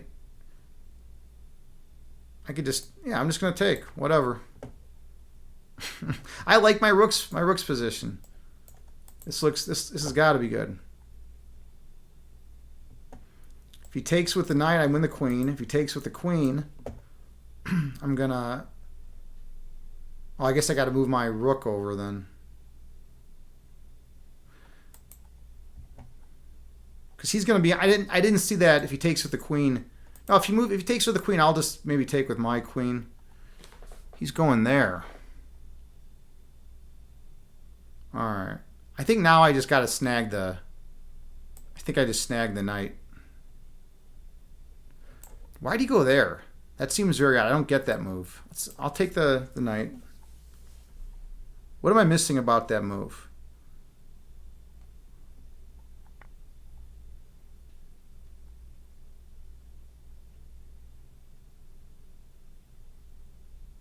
So I could force a queen trade. But then he wins this pawn at the end of it. But then it will break down. He'll have these two. I have these 2 weird pawns. He has these 2 pawns. Oh, wow. This is intense. There's a lot of excitement here. Could double up rooks.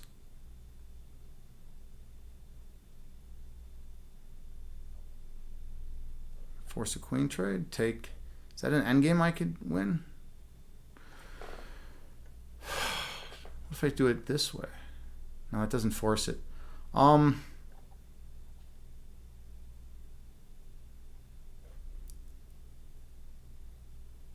right, I'm going to keep it solid.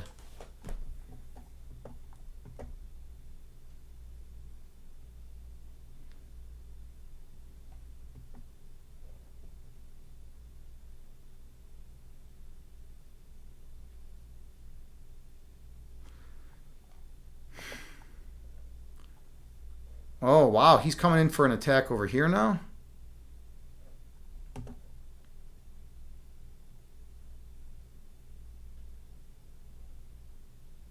Oh, I have this. This should lead to mate. Check. he's got to get out of check, and then I'm going to... Yeah, this is checkmate in 2. He just blundered that. His king's only got one square he can go to, right? Or he could block with the rook. If he blocks with the rook, I take. If he moves the king over, I take. I have mate. That's just game. Whew, I only had 1:45 left too, that game. That was a little close. That was a little bit too close.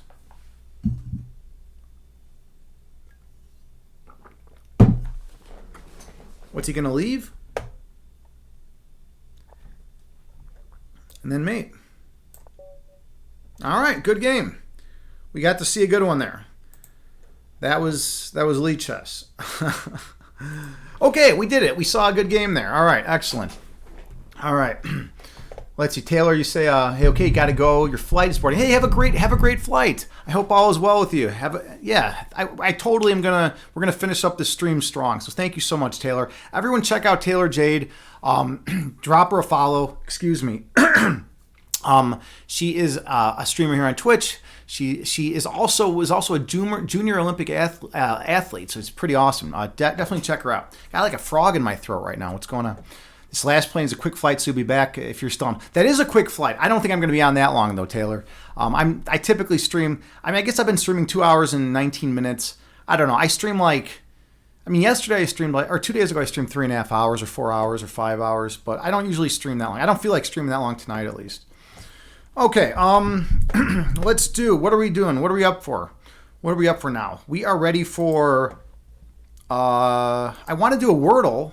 Oh, maybe I can do a Wordle. Let's see if enough time has passed. Yes. All right, we're gonna do a Wordle. Let's see let's get out of chess though. Let's get out of the chess category, and we'll go back to We'll go back to fitness and health. Fitness and health. Fitness and health is my bread and butter category. That's like my home category. I spend a lot of time there because I'm a meditation guy. So we've already done guided meditation. We've done the Tao Te Ching, readings from the Tao Te Ching. We did Grimm's fairy tales. We did a chakra balancing. We did chess, puzzle rush, some multiple games. We're moving along pretty good tonight. The chat's been rocking. We got some good people in this place. All right, let's do a Wordle. All right, so you guys all know the rules, I believe, by now for Wordle. You guys can make guesses in the chat as I get letters put in here. So I always do, because then you get 4 vowels out of the way, and then story. So I get the last vowel in the Y. And then I get the S, the T, and the R. So now I want to get the L, because R, S, T, L, E, I believe, are the most common letters. So I want to get the L, which is the last common letter in play. And I want to try different squares for the A and D. So, how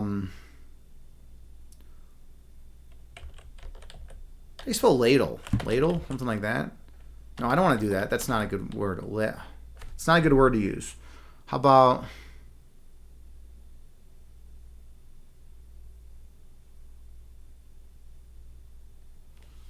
not lard.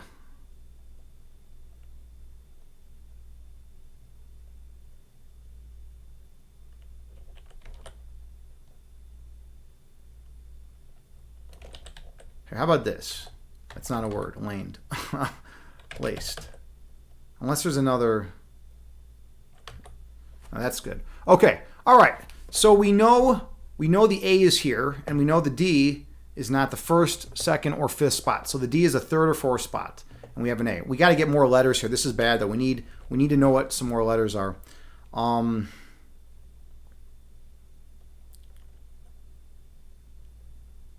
about gnome? Then I can get at least three new letters in here. Ooh, okay, we got an M. We got an M at least. All right. We got an M, and it's not there. This is actually this is getting really, really tricky. I don't have enough. There's still 2 letters I don't know. I have an A, a D, and an M. It's something A. So maybe like...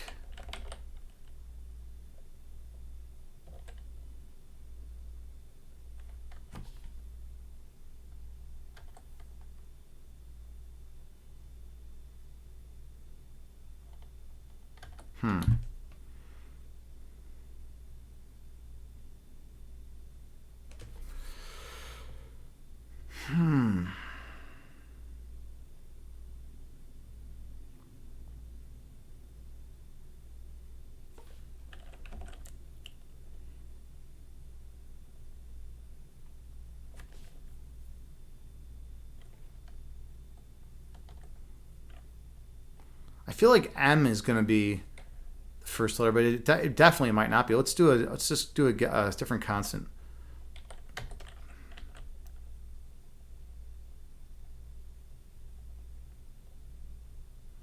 So A is the only vowel? That's kind of crazy. No, I was going to do ballad or ballet.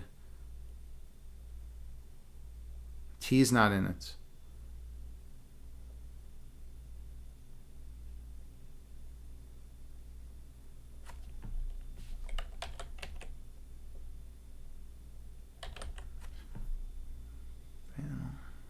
No, the L, there's no N in it, though. We already know where the A is at, but I feel like there's got to be a second. There's got to be a second A, right? No, not if you have something like that, though.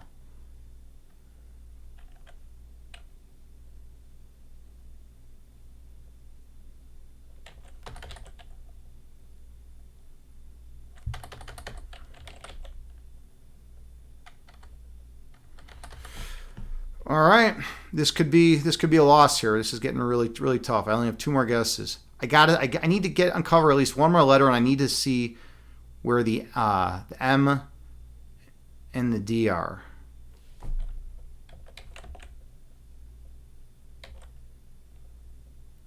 Is there a word that's like Damon? Oh, okay. There are 2 A's. There are 2 A's. And I shouldn't have used the M and the D. That was really stupid. All right, this is going to be lost, but I know where the 2 A positions are at least. So, that means D. Oh, D has got to be third. So it's something ADA, ADA, ADA, and then there's an M. So, madam, right? All right, that was close. I almost blew that one. That was really close. So if you see, I usually get 30. I usually get 5, right? 5 guesses. But then that was 20. That was 6 guesses. All right, well, pretty good. Pretty good there. All right, cool. Yeah, JT, we did it. We did it. We made it through. We made it through another one of those. All right. Well, let's see. It is. I think we're still rocking. We're still rocking. We're doing good on time. Let's do some more chess. You know, you can always do a little bit more chess in life. And I'm doing lessons. Those of you who don't know, I'm a chess instructor IRL. I love the game. I play almost every day, and I teach it to survive. All right, so we're gonna play another game on Elite Chess. Let's do this. Let's get it all set up. Here we go. We got it all set up. We're ready. Let's get it here set up. Beautiful. And let's play. So my chess tonight has been questionable at best. My Puzzle Rush game has been great, but the rest of my game not so much. Okay, so this guy might be doing England Gambit stuff. All right, so now he's doing really weird stuff. He's going in for some quick tricks. Okay, so let's see. Let's bring out the knight right here. Oh, this is garbage. This guy's just going in for some garbage. That's what's he trying to do? This guy's playing garbage chess. This isn't fun, to be honest. He just wanted me to move my queen. I'm just gonna keep taking. I'm gonna just take all the way. Just keep taking everything.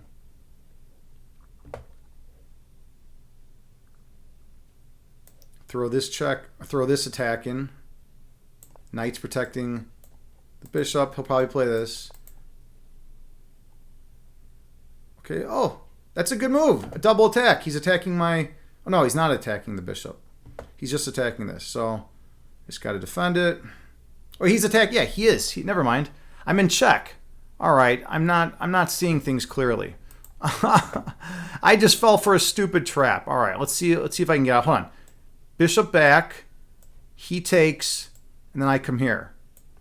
And then where's his queen gonna go? She's got to back up somewhere. All right, that's fine. All right, I gotta not get cocky. I'm like being a little weird here. I'm like, oh, this game is over. All right, let's do this.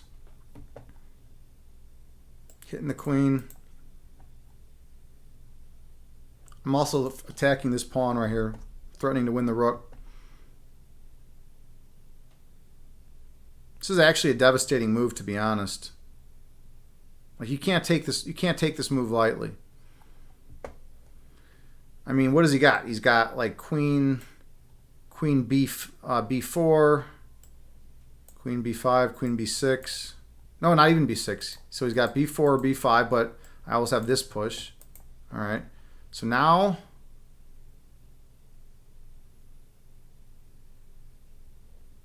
I want to throw another punch at the queen if I can. Maybe like this.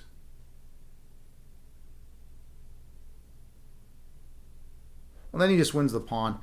All right, maybe I just shouldn't get too fancy. Let's just not get. I don't want to get too cute here tonight. Getting a little cute here tonight right now. Yeah, so he wins that. So I'm just going to take the rook.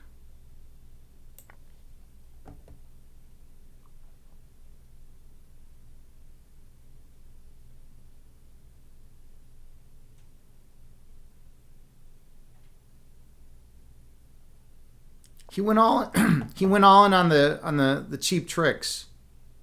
That's what he did this game. Okay, so I got to calculate. I don't want to lose the cheap tricks. So it's a king back, and then he's got this check, and then I could even come up with my. Well, no, I could just bring the bishop back here, and then what does he got? I'm not seeing anything. I mean, I could be missing something. But I'm not seeing it. I'm not seeing the continuation. So, all right, we're gonna run with it. I could be missing something. He also could hop his knight in here, but I don't know how much that actually does. Yeah, he's going in for that. But then I just attack his knight.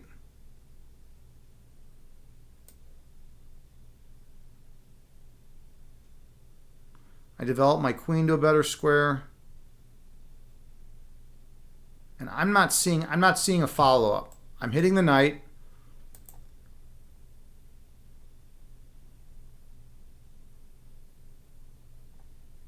His king is super vulnerable too. Like with this pawn here, and okay, he wants to take there. What does that actually accomplish? I don't think it accomplishes anything. I take here.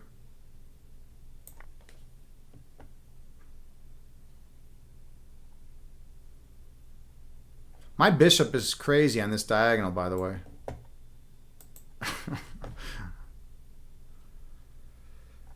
I'm looking to get my knight in play. I could always throw a check here. Hey, wait, I'm close to some checkmate threats. What am I doing? I should check. Hold on a second. Oh, he blocked. All right. I'm going to go after that bishop, though, I think. He's looking at bishop here to attack my queen.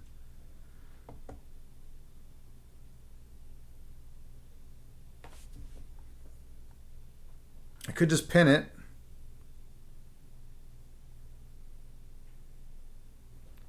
I could go I could go here and then have some major threats with this idea. And maybe that's winning. Hold on. I come out here, he pushes. And then my queen's kind of like out of play a little bit. Okay, when he gives me the check, I'm simply going to move my queen over. I don't think it's as devastating as he thinks it is. Wait, hold on. There's a problem though. I come here. Oh, I guess then I have to play this. All right, fine. That's fine. He comes here, hitting my queen, and I got to just trade off.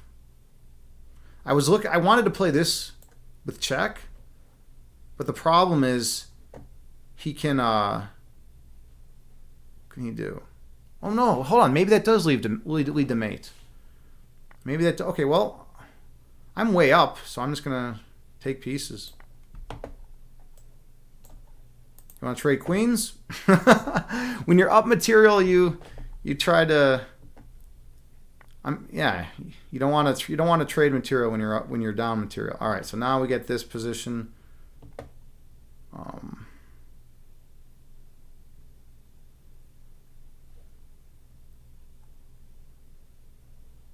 I just want to get my knight developed. You want to get your pieces in play. That's like one of the main things about chess. You got to get all your warriors fighting for you.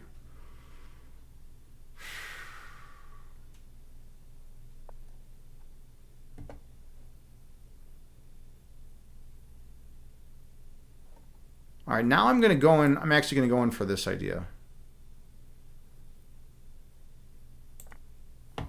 Win the pawn. I'm threatening. I have a major threat right here. I just got to make sure he doesn't have any cheap tricks on me. Okay, this bishop needs to come somewhere else. Let's bring the bishop right here.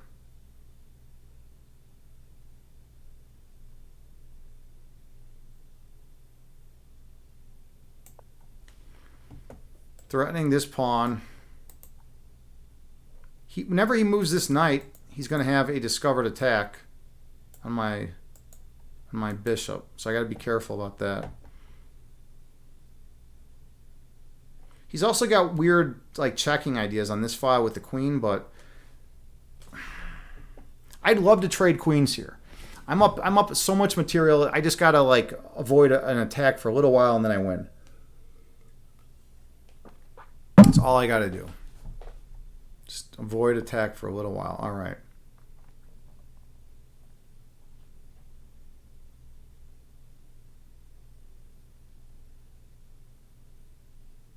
It would be a mistake for me to take. If I take, he takes, hitting the knight, and he's got check. So I don't want to take.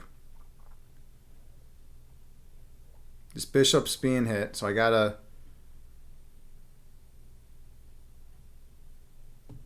I mean, snagging this pawn seems a little risky, to be honest. Oh, maybe I'm in a little bit of trouble here, actually. Hold on. Take, and then he's got, check, hitting the knight, and I got to get out. Yeah, that's just not great. Oh, I have an amazing idea. Oh, almost. Okay, I'm looking at trading. Hold on, I think I can get it in a couple moves, though. Let's bring the...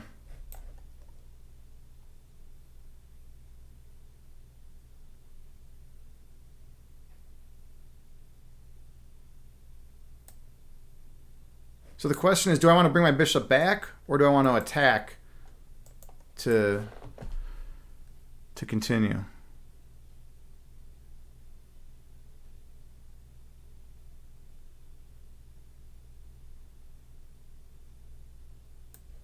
All right, I guess I'm going forward. So I'm looking at queen down here to force a trade. Oh, no, I just lost my queen. I just blundered my queen. Unreal. Oh, my God. I just literally blundered my queen. Unfucking believable. I don't know. I just didn't even see that. That's crazy. All right. Well, such is life. I got to play some good chess now. Oh, man. This is craziness. I'm blundering queens? Literally? I'm going to be blundering my queen away? And hold on, I can't even go here because there's that. Oh, yuck. This is terrible chess. All right. I can't do anything here. I think push. Oh, then he's going to win the knight. All right, I got to make some really awkward moves pretty quickly. Guess we're coming... No, then he's going to win the... Oh, this guy's going to win out. I think this is game over.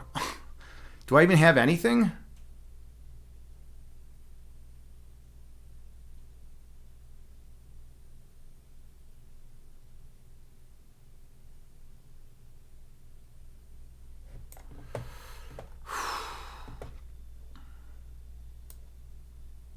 All right, we got to do this, I guess. This is so terrible.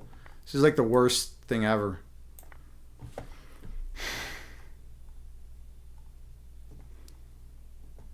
My pieces need to get active. I still have like I have a long shot of winning, but my pieces got to get active like really soon. So we'll do this. I'm going to give up this pawn if he wants it. So he's cleaning up some pawns, and I'm going for piece activity.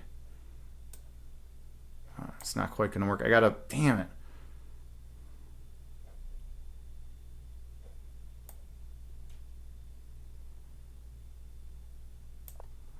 Oh, I'm getting mated here. There's no doubt about it. I should have run my king away maybe. Should have just run the king away. Let's do this. I can't believe the way this has all these events have unfolded. I need to get this rook active like immediately. But it's just really hard to do in this position. Oh, and I'm just going to lose that way now too.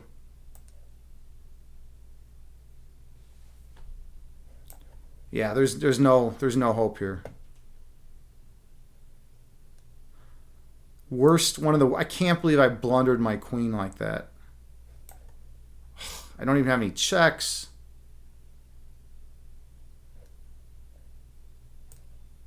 All right. He can just take with check. I got to resign this. This is garbage. If he takes there, I'm just resigning. Terrible, terrible game. This was like the sloppiest piece of garbage game. I was completely, what was I up like 10 pieces or something? Well, whatever. I'll play it out. We'll play it out for fun. He's got check here, then wins the bishop, and then I'll take here, I guess, and then we'll play it out for fun. Oh, he with mate. Gave him mate. All right, cool. All right, so that's chess, and that's how you can completely blow a winning position. You know, that's a good way to blow a completely winning position. That's exactly what you don't want to do in chess. You don't want to blunder your queen, and apparently I'm going to blunder my queen tonight. Okay, JT, how are you holding up? How's everything going with you? Pretty good? I'm winding down on my water. Winding down on the water right now. Let's you're here. Good. All right. Hey, thank you so much for the follow, Kavash. Thanks, much appreciated. My name is Agni James, and I stream guided meditations on Twitch. I also am a chess instructor in real life. I stream chess lessons and puzzles on Twitch. I also have a master's in analytic philosophy, so I stream philosophy streams, usually philosophy of mind, philosophy of science, or metaphysics. And we've been reading from the Tao Te Ching, one of the greatest books ever written. I've also been going through Grimm's Fairy Tales, which is a solid book. It's a solid book. And we've been doing chakra balancing. We basically do all sorts of stuff. We've got a good group of people here. Welcome in. I just played one of the worst games of chess I've ever played in my life. I just hung my queen and my opponent captured it. So, I'm definitely off tonight. We'll give it another shot, though. Let's give it another shot. Let's not hang my queen this time. All right, we're playing anonymously on Lichess. We'll see how this goes. I'm pissed now, actually, to be honest. We're gonna make sure we win this game. All right.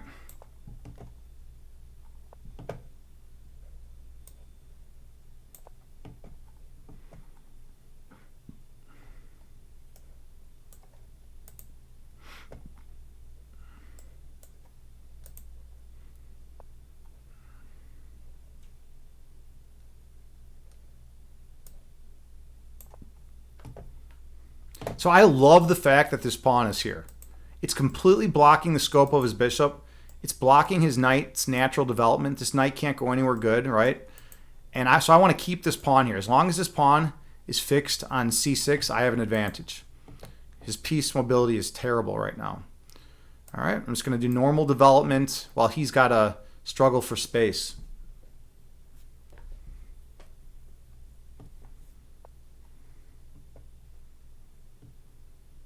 Yeah, he's really locked in there. He doesn't have much space at all. I'm gonna really push out.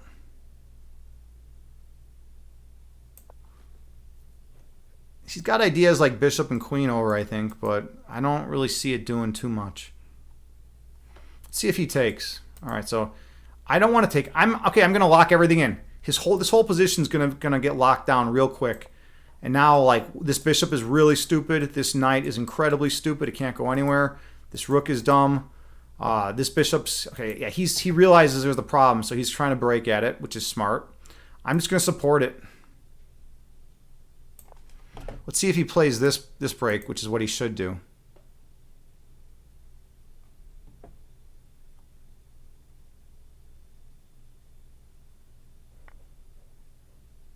He didn't play the right break.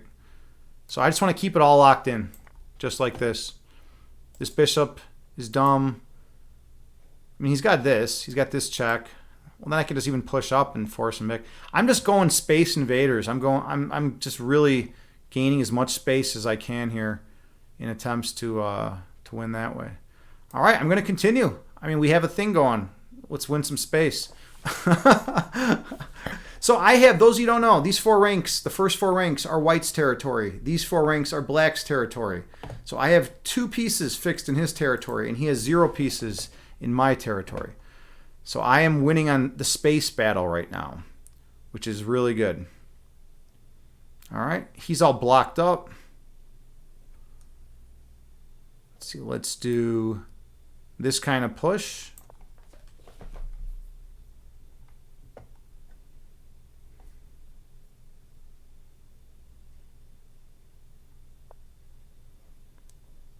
So this knight is not doing much there. We're going to, I see what I can do. I'm going to hop over here. This opens up defense of this pawn from the knight. And I'm looking to hop in here. And if he takes, I take, I'm like really squeezing him. So there's also that idea. It's kind of cool. It's a weird game. The computer would probably say I'm winning by a ton right now.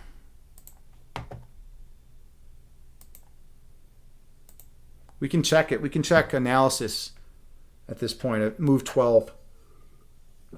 We'll do that after the game.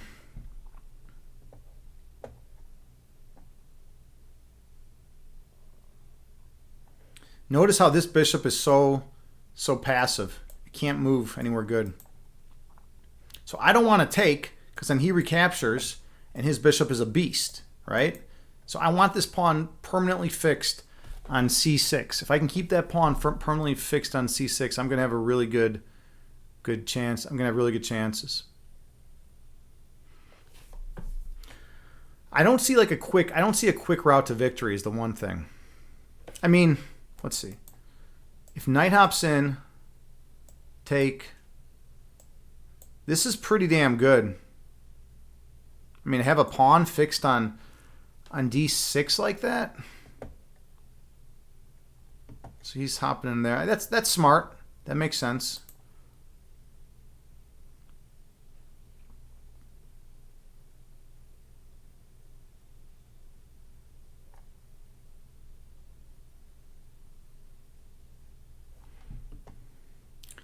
I kind of want to continue pressing, to be honest. But I don't want him getting this idea in.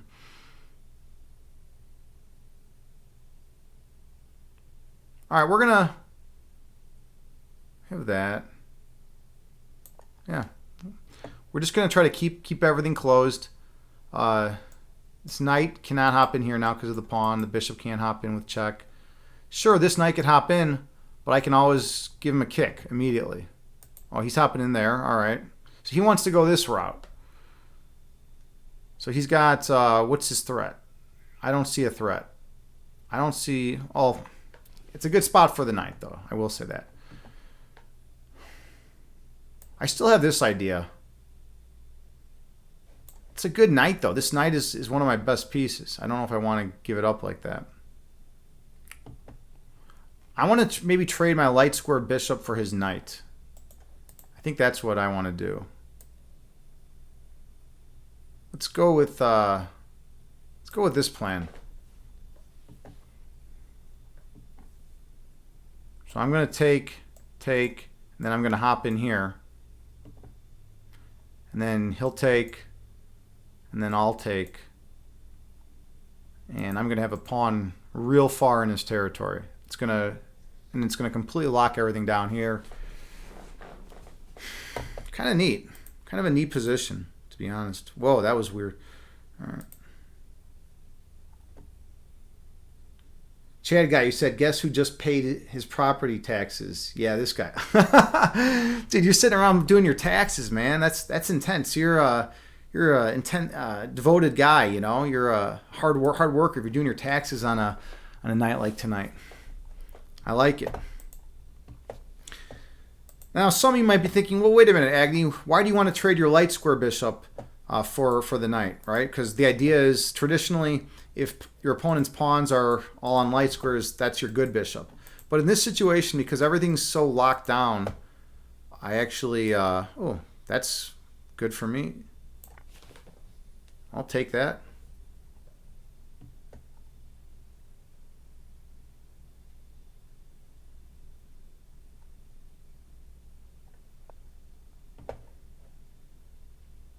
Now I want to chop. And now we have this. And that's the idea. I mean, he'll probably take, and then I'll recapture, and I'm gonna. Oh, hold on! I might have to Oh no, I'm gonna have to recapture, and then he's gonna have checks, and then I gotta dodge him. All right, I think I'm okay though. So he takes. I gotta take that way. Now he's gonna throw in the check. And I'm going to dodge it like that and swing the rook over. I don't know. I don't think I'm calculating great today. Yeah, there's the check. All right. Yeah, I'm not. This is definitely not my best calculation day ever. Well, I could hop my knight in here. That's kind of cool. And then I'd have two pieces on the pawn on C6. If he takes, I take, and then I have like a great, beautiful pawn structure right there. It's kind of a cool idea. Hop in. What if he doesn't take? What if he pushes? That's the one thing. Oh, then I take over here. I think this is winning. But I mean, I'm not really playing very defensively, though. Like, I need to at least get this rook active at some point. This bishop's got to do something. All right. I don't know what the hell that does. I feel like he just didn't have an idea there. So now I could go in with this idea if I want.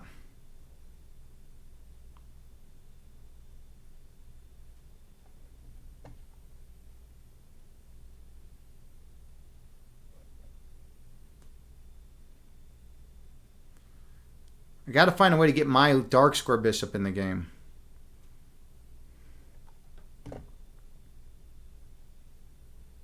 I don't know. This seems too strong now. Because now here's the deal. Now, if he like pushes, I can just win the knight. So he can't kick me like that. So if he takes, I take, and this is just going to be all crazy. I'm going to have a ridiculous amount of space. But I don't know. I mean, I keep extolling the virtues of space, but I'm going to have a dark square bishop at the end of the day. And that's not... Oh, I can do this idea and get my bishop here. That's the plan. This is the diagonal I want my bishop on, to be able to come to these squares with these pawns protecting it. So this, I'm looking at this kind of idea. Oops. This kind of idea followed by this, putting pressure on the bishop. He'll bring rook over. Then I'll have rook over here.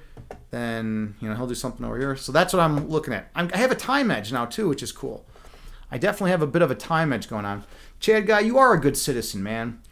You're a random citizen, and you were raised. You had a very strict religious upbringing, and I think that's good. You don't like swearing. I will try to tone down my language because of your religious upbringing. I don't want to. I got to keep the audience happy. Got to keep the audience happy. So what? Do you guys think all this is going to happen? Rook over, bishop. All right, so, whoa, he's, okay, he just took. Yeah, he just took. So, now look at this. I have, like, the most beautiful setup ever in the center of the board. It's pretty wild, actually. This bishop's looking to come here and cut over here. I got all sorts of ideas now. And it's interesting. So check it out. Material-wise, we are dead even, right? But anyone looking at this position would be able to pretty easily say, understand who's winning, you know? Okay, let's do this. Bishop wants to come on over.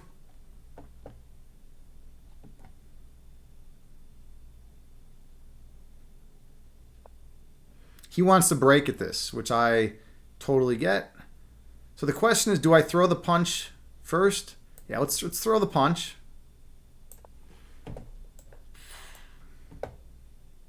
Now I could. Then the question is, do I come back with the bishop? And I think I will, actually. Maybe I shouldn't have thrown that punch at his queen. He's just going to step forward. I don't know. I don't know if that was a good move or not, or if it would have been better just to go here immediately. This is that's a tough call. So now he takes, I take with the bishop, and my bishop's a beast. All right, so he just, I don't know why he took that. That was a bad decision. So my bishop now is like an incredibly strong piece, and it's locked in. He has a light square bishop. He doesn't have a dark square bishop to challenge my dark square bishop. And if his, rooks, you don't want to sack your rook usually. That's called sacking the exchange. All I need to do is, okay, so he's trying to break everything open, and I don't blame him. All right.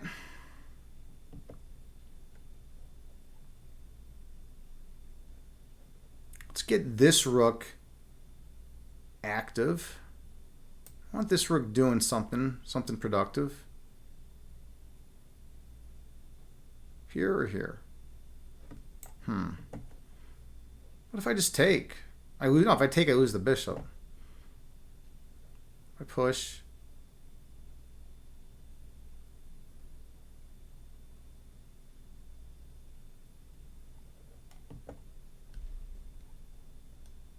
Oh, let's do this. Let's get my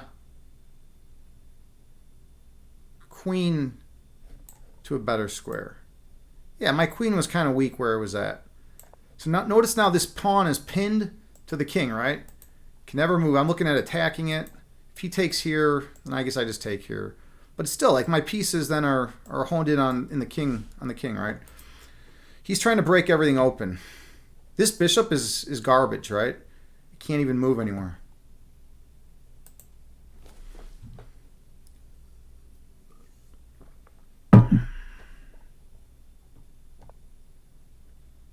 That I don't know if that helps, man. I just don't. I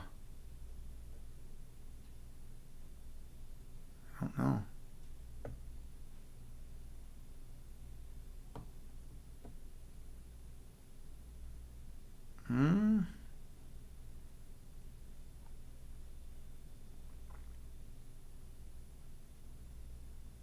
All right, we'll just bring this rook into the action.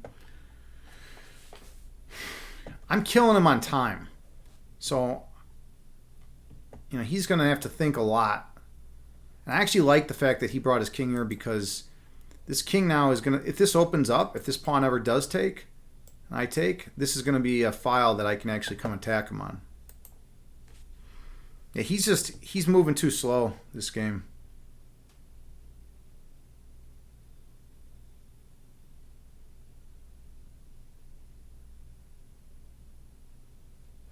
I have ideas like this. That might be good.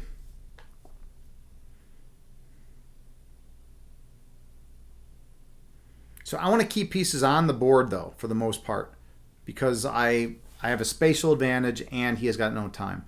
Yeah, he would need a miracle now to be able to beat me on time, but it could happen. Weird stuff can happen in chess. 29 seconds? Did he move?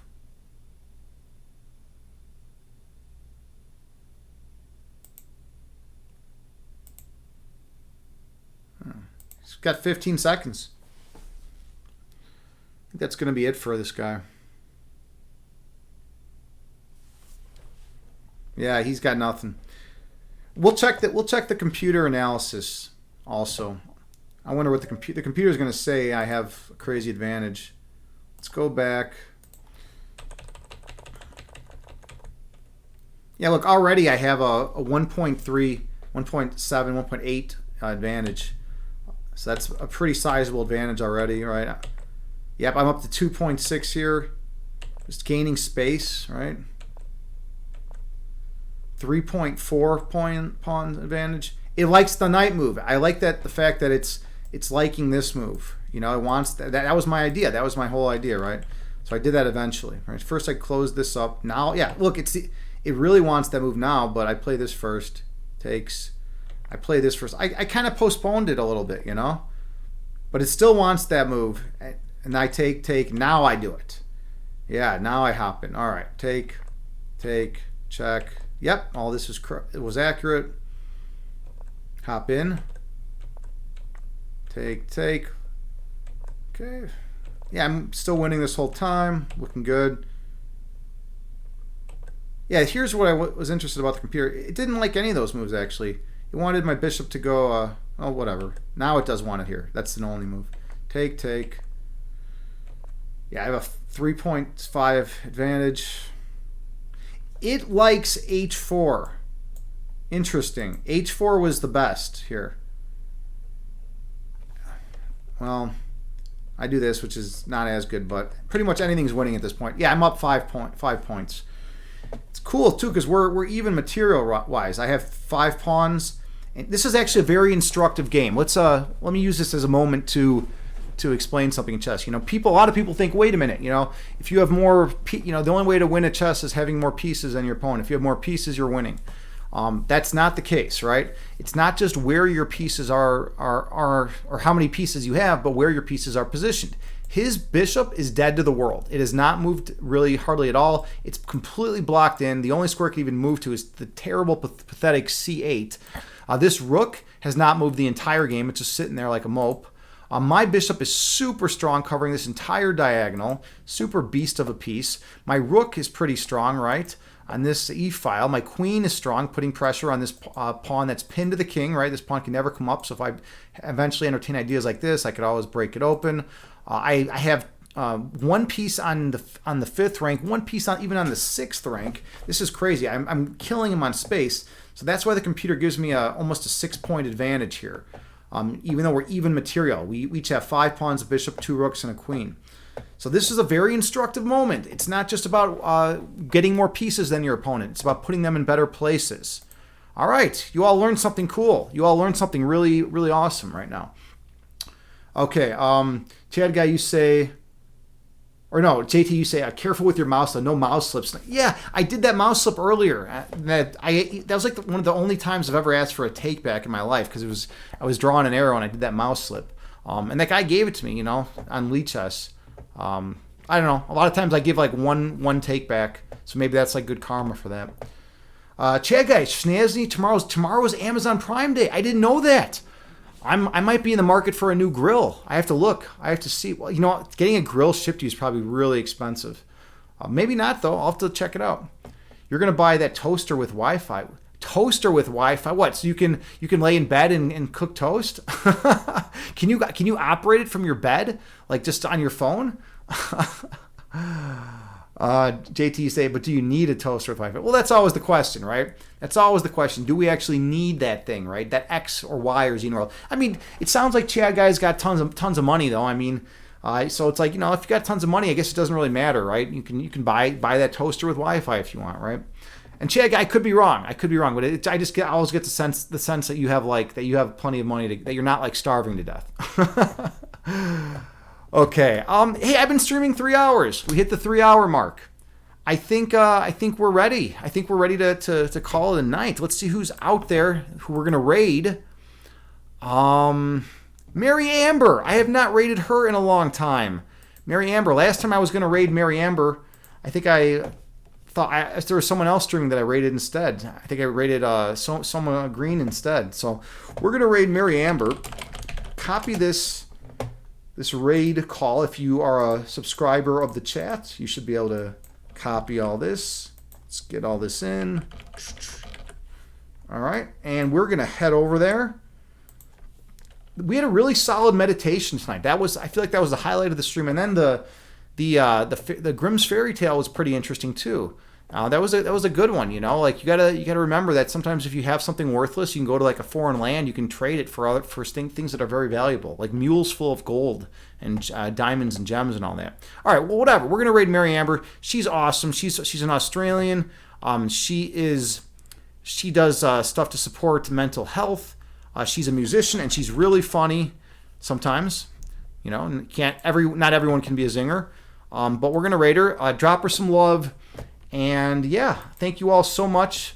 I will see you around, and I'll see you soon. Namaste, everyone. Thank you for the love.